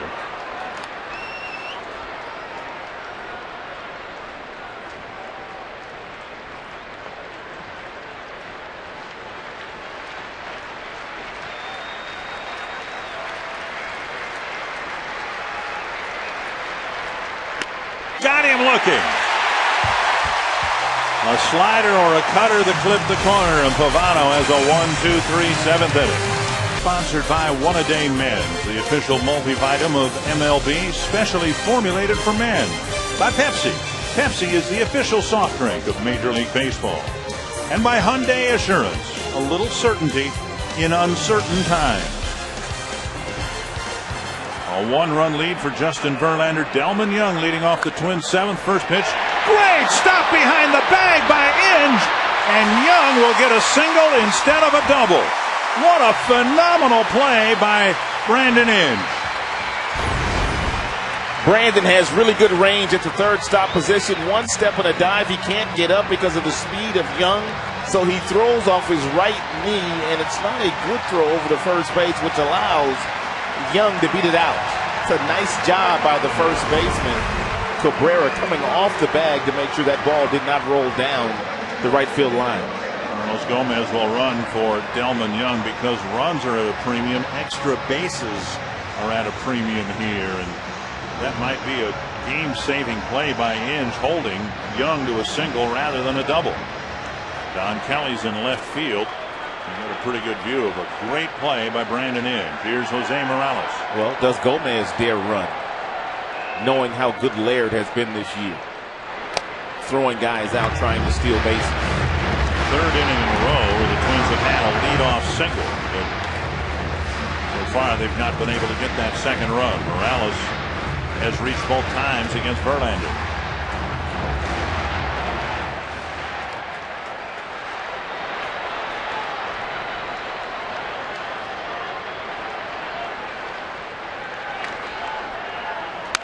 Lifted to the left field corner, where Kelly awaits for the first out. Gomez got a late retreat to the first base bag, unable to tag, one away. Just a matter of time before Gomez attempts to steal second base. Ron Gardenhire did not put him in the game just to stand over there. Now here's Busher, who's had a terrible time today, even making contact. Brandon Lyon and Bobby C. warming up in the Tiger pen. That tandem out of the Tigers bullpen has been a very good one this year, especially late in games. Here's Busher, has yet to make contact against Verlander, has yet to even take a ball, and he takes ball one there. Busher has struck out twice on 6 pitches prior to this plate appearance. Well, you wonder if Ron Gardenhire will try to help Busher out here. Verlander's throwing fastball after fastball by him all day long, but if you put a hit and run on, that forces a guy to put the ball in play. Gomez goes. Laird throws him out. What a weapon the Tigers have in Gerald Laird behind the plate. Look at the exchange. He gets to the front side, which allows the arm to come up. Everett grabs it, and he throws out one of your faster base runners in all of baseball. It's amazing this year the accuracy that Laird has thrown with in throwing out base runners. And not just guys who are average runners. I'm talking about some really fast guys he's been able to throw out this year. Well, in today's game, he threw out Span and Gomez. They may be the 2 fastest players on the Twins roster. Another right-hander, Matt Guerrero, is throwing Jesse Crain in the Twins pen. 2 down now, 2-1 to Busher, and he hits a little roller to second. And Verlander's completed 7 innings, giving up just the 1 run. It's 2-1 Detroit as we move to the 8th.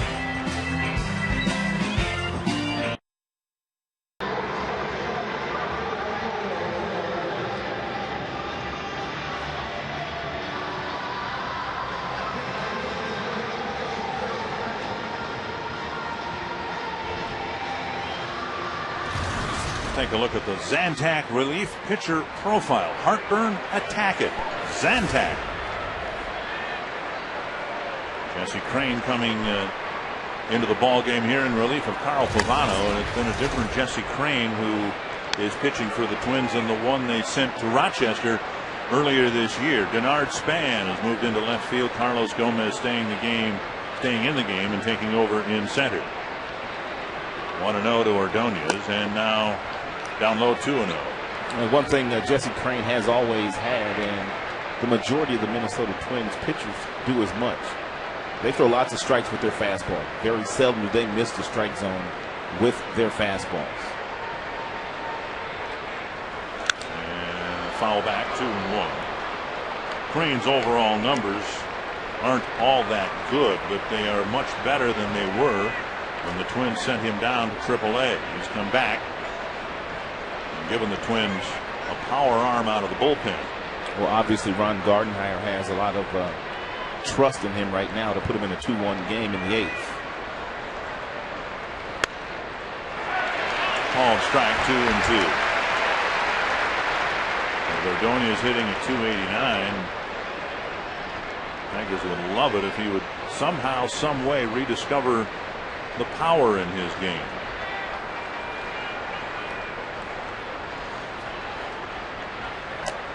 Three and two.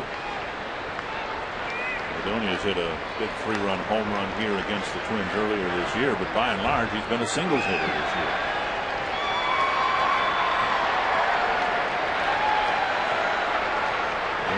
121 hits, just 28 extra base hits. 3-2. Breaking ball, spun back to the net.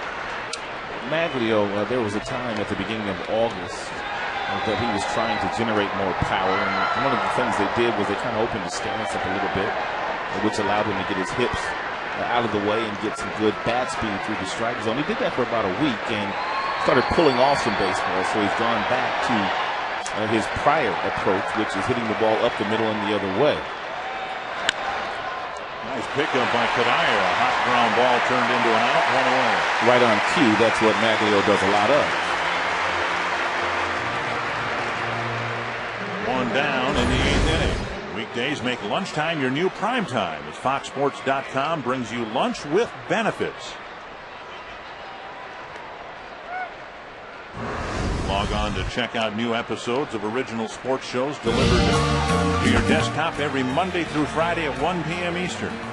This Monday, don't miss the after party with Jay Glazer, presented by Sprint, where Jay chats with all of the NFL's biggest performers only at FoxSports.com on MSN. 1 down in the 8th. Here's Inge. Inge hasn't been involved in the 2 runs the Tigers have scored, but he may have turned in an invaluable defensive play in the bottom half of the 7th inning.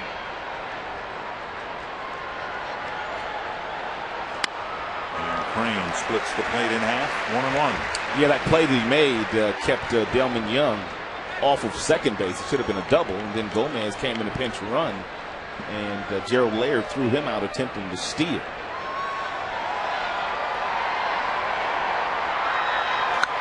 Popped up right field. Jason Kugel puts it away, 2 down.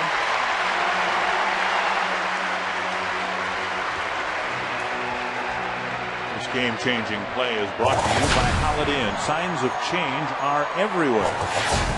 Well, it's been Laird doing with the throwing arm. That span earlier in the ball game trying to steal.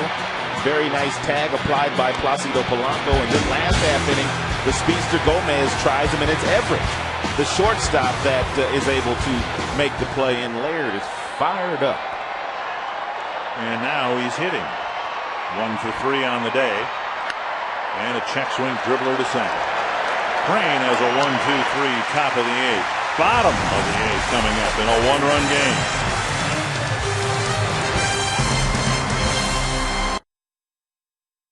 Sponsored by Holiday Inn, official partner of Major League Baseball road trips. By Burger King, who reminds you to have it your way. And by EAS, don't waste your workout.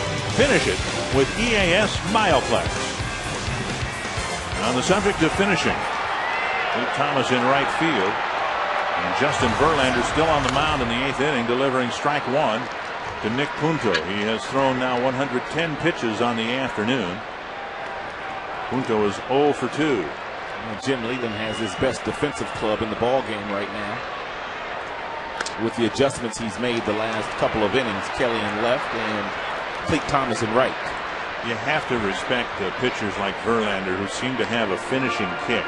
Here he is in the 8th inning. He's just shaved the inside corner, then the outside corner to Punto to get quickly ahead of him. And he's still throwing 95, 96 miles an hour.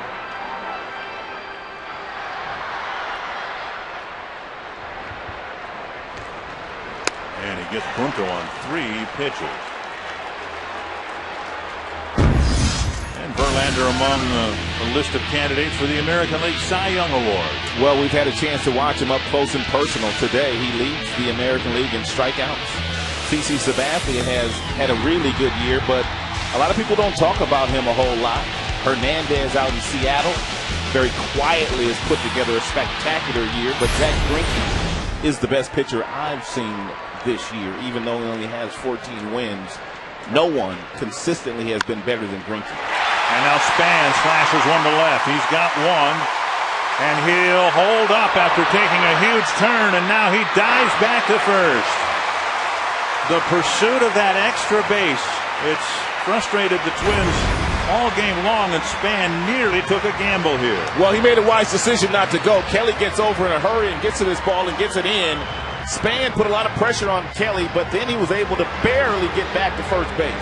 That's the way that the Minnesota Twins run the base paths. And Span continues his mastery over Verlander. This is how doubles are made. They're made out of the batter's box, and what you have to do as a base runner is you have to make that outfielder stop. And Kelly made Span stop. Span would have been out at second, but he made it halfway there before he reversed his field. Now here's Orlando Cabrera.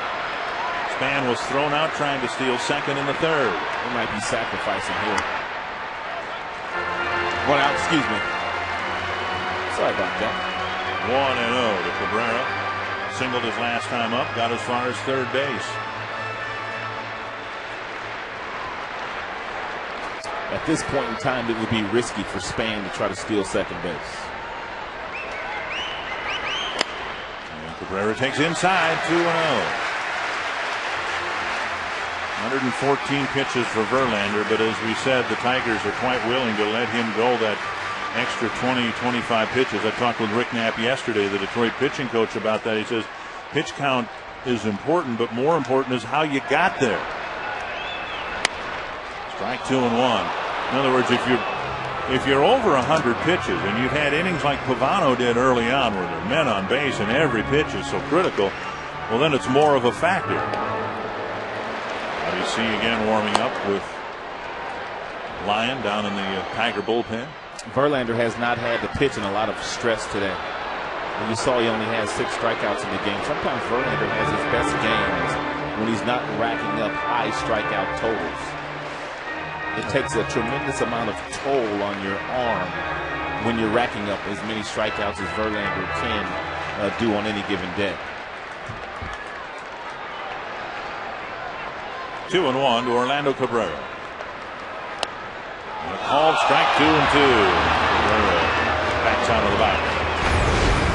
This is where Verlander usually starts to dial up to 97, 98 miles an hour. Oh, that pitch at the knees is unhittable. Right over the plate. 2 and 2. Now 3 and 2. Now, what do you do with Span? We've seen Laird throw out 2 Twins runners trying to steal. You've got Mauer on deck, and the guy leading the league in strikeouts on the mound for Detroit. Ooh, this is why the managers get paid the big bucks. But I have to think that he's going to start him. There he goes. And the pitch lifted foul and out of play. And it really has nothing to do with Mauer in the on-deck circle, because there's a lot of managers that would not run the risk of starting a runner here, knowing that he might be a strikeout, throw him out, and leave Mauer standing in that on-deck circle. But this is the way that Ron Gardenhire plays. And he plays this brand of baseball. He told us before the game he was not going to change for anyone. That's 3 and 2 again to Orlando Cabrera. It's the beauty of baseball. Fouled out. Well, on the surface it seems simple. Verlander's not going to give you much, so you better try to create something. And if you're Span and you're running on this 3-2 pitch, you have to treat this like you're stealing a base. You have to get the best lead you can, the best jump you can get. Just in case Cabrera strikes out, you want to give yourself the best chance of trying to steal a base. You can't treat this like I'm just trying to stay out of a double play. Span goes again, and another one wasted by Cabrera. He's not getting a very good jump either. It's Span.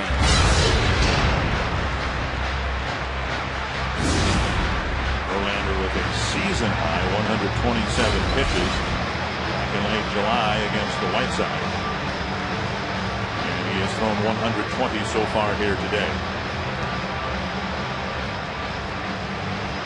But again, you look at the radar readings and he's consistently in the mid-90s yet with the fastball, and he's been pitching to the edges of the strike zone. And goes again, and the pitch popped up down the left field line. If Kelly sees it, he'll catch it. I don't know that he sees it. And now rolling to the corner. Span to third. He'll be held. And the Metrodome strikes the Tigers one more time.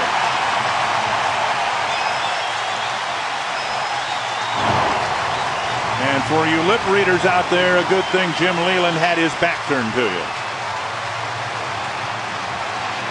This is a very difficult place to play. Kelly playing in the Metrodome for the very first time. We've seen several balls get lost in the baggie up top because it's the same color as the baseball. He never saw it. And you can see Span, he takes off, and he's just kind of hanging out. And then once he realizes that Kelly's having a difficult time with it, he's able to get over to third base.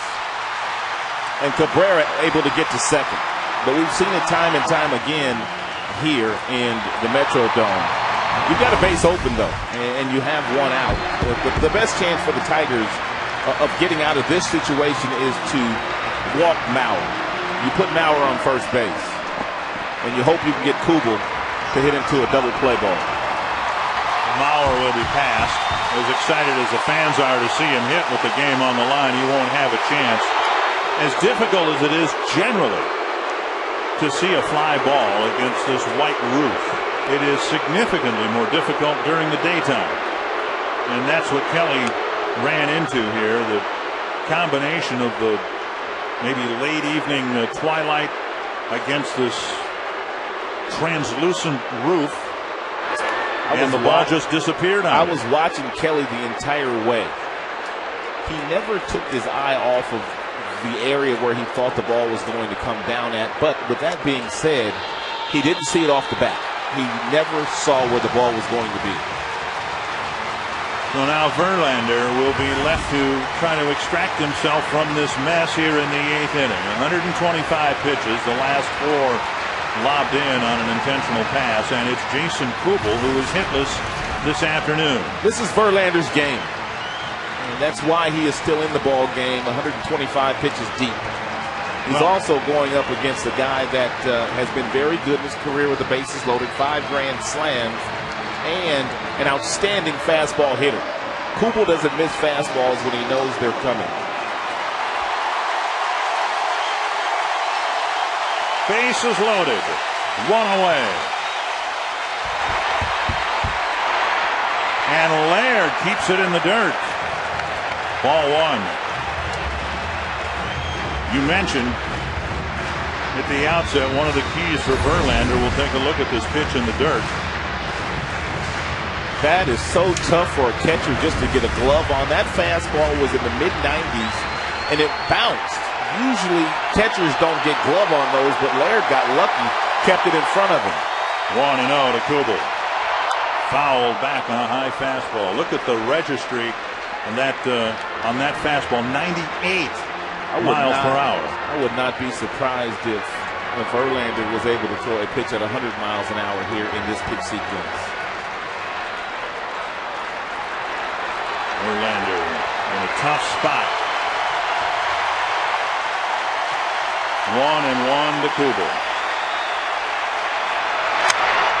Dumped on the left field line. It'll tie the game right on the heels of Span. Here comes Cabrera, and the Twins take the lead. Cabrera with a huge jump at second base. And the little flare drives in 2, and the Twins take the lead. And Verlander can only smirk at his misfortune of pitching indoors in Minnesota.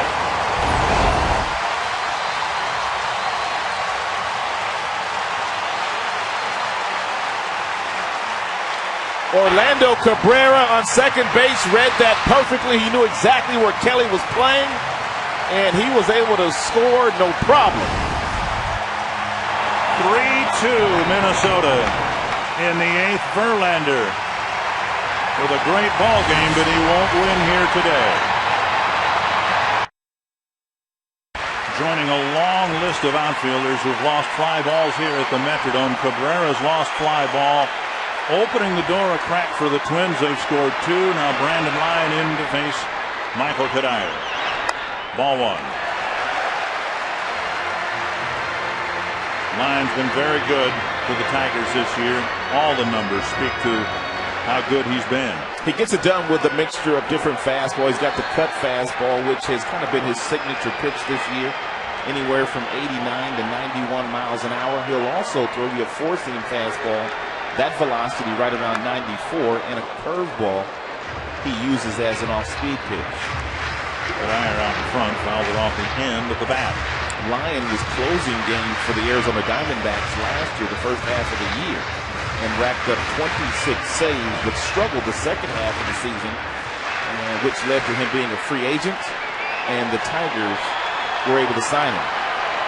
Well, Nathan warming up. The Twins have their first lead of the game. Blasted to left center field. Gone! A 3-run home run.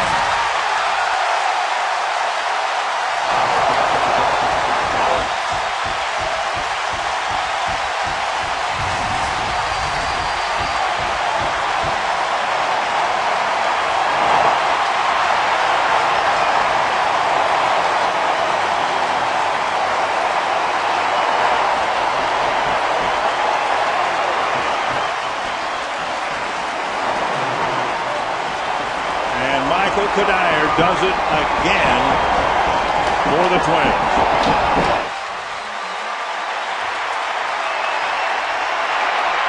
And it's a 5-run inning with Gomez at the plate.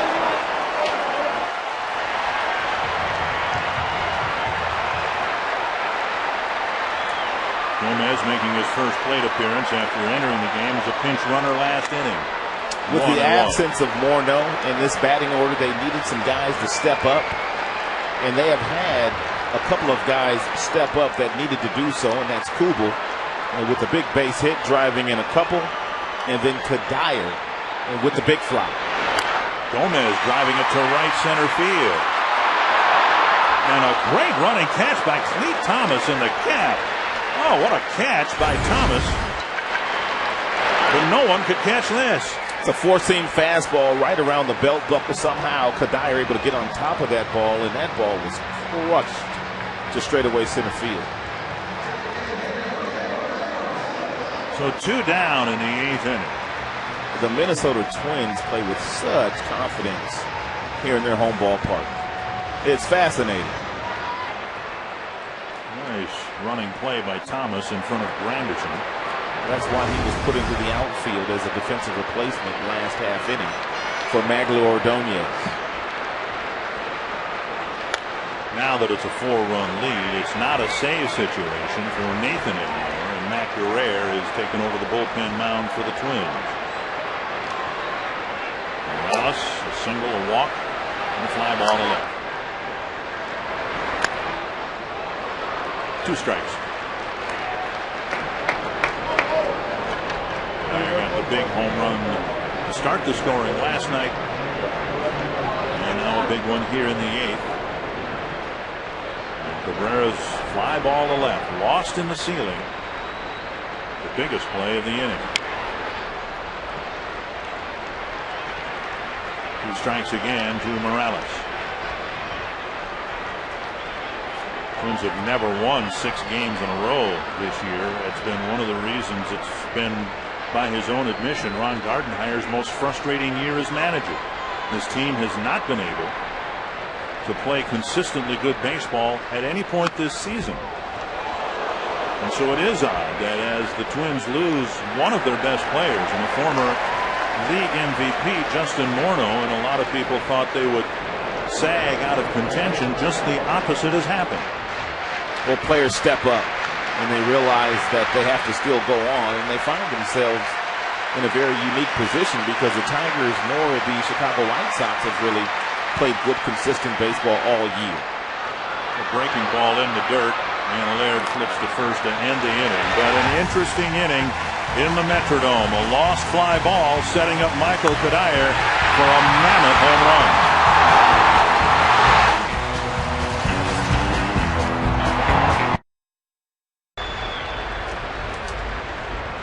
4-run lead for the Twins, so it's Jose Mijares asked to pitch the 9th. Matt Tolbert in at third base for the Twins. Mijares will face Adam Everett, Curtis Granderson, and Placido Polanco. He has been tremendous this year for Minnesota, a 2.17 earned run average in 58 innings pitched. Particularly tough against left-handed batters, and Granderson one of those in the on-deck circle. Would not be surprised to see Granderson pinch hit for it. But then again, with the Tigers being down by quite a few, maybe not. 1-2. that the Twins don't have to use Nathan is good for them. Here's Granderson in the on-deck circle, because Nathan had saved the last 4 games of the 5-game winning streak and could use a day off. The Tigers do not want to see Nathan. Nathan is a perfect 29 of 29 in save opportunities against the Tigers in his career. 29 for 29. His record is Lee Smith, who was 37 for 37 against the Expos. 2-2 to Adam Everett. High fly to left field. Span over, and now he's lost it momentarily, but makes the catch. 1 down. Pepsi, the official soft drink of Major League Baseball, congratulates Jason Kubel, today's MLB Clutch Performer of the Game, presented by Pepsi. 18 hits against the Tigers, none bigger than the one in the 8th inning.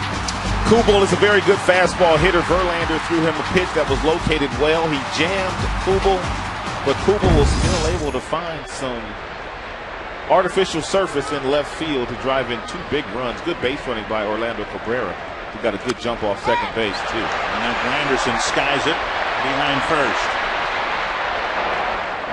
2 down.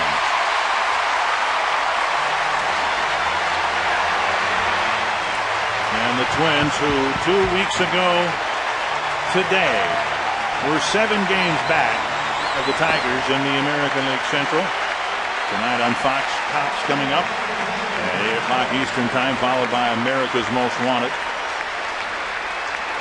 At that time, when they were 7 games back, Ron Gardenhire told his team, remember, you have 7 games left against Detroit, head-to-head. Just stay close and you'll have a chance to overtake them. Boy, was he right. And make them, those games in Detroit the final week of the season, the 4 games at Comerica Park, make them meaningful, and it looks as if that's going to be the case. 1 strike to Polanco, and now low, 1-1.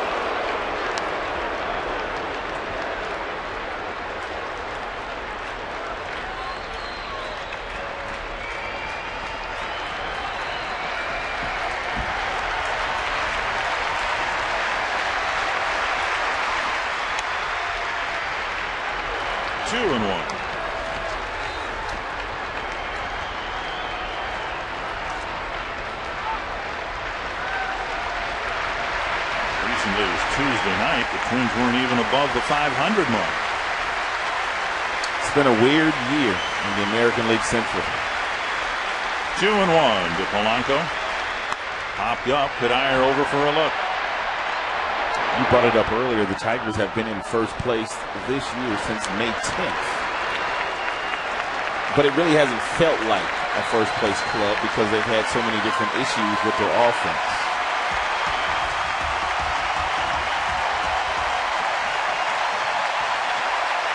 Last night was a game the Twins might have absolutely had to have. Point could be made that this was a game that the Tigers really needed.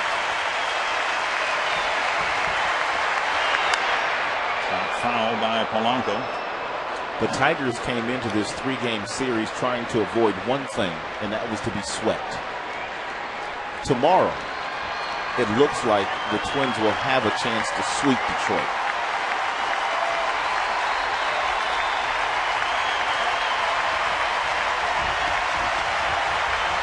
And if they don't finish off the sweep, then this weekend really wasn't all that bad for Detroit. 2-2 to Polanco. And Maharis, who, of course, would love to finish the ball game with a strikeout, must realize that Polanco doesn't do that very often. He doesn't chase many pitches. And is one of the better 2-strike hitters in the game. 3-2 with Ryan Rayburn in the on-deck circle.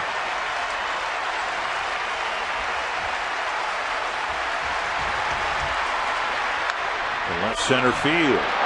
Span chasing it.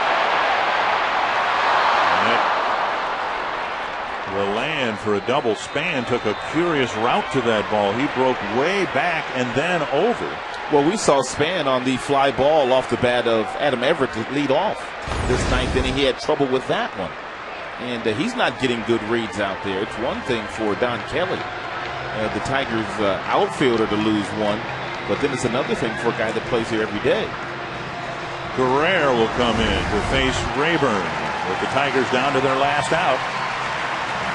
And the Twins. This is such an important hitter for so many reasons. Matt Guerrero will face Ryan Rayburn. If Rayburn extends the game, it becomes a save situation, and the Twins would at least be tempted to warm up Nathan again, which no team likes to do with its closer, particularly one that saved its last 4 ball games. But Gardenhire will get him up. And Guerrero pitching in his 72nd game this year, which is second most in the American League. Polanco with a great at bat, hitting a double to keep the game alive. 1-0 to Rayburn. Back to the mound. And the Twins have won the first 2 against the Tigers and have at least won the series.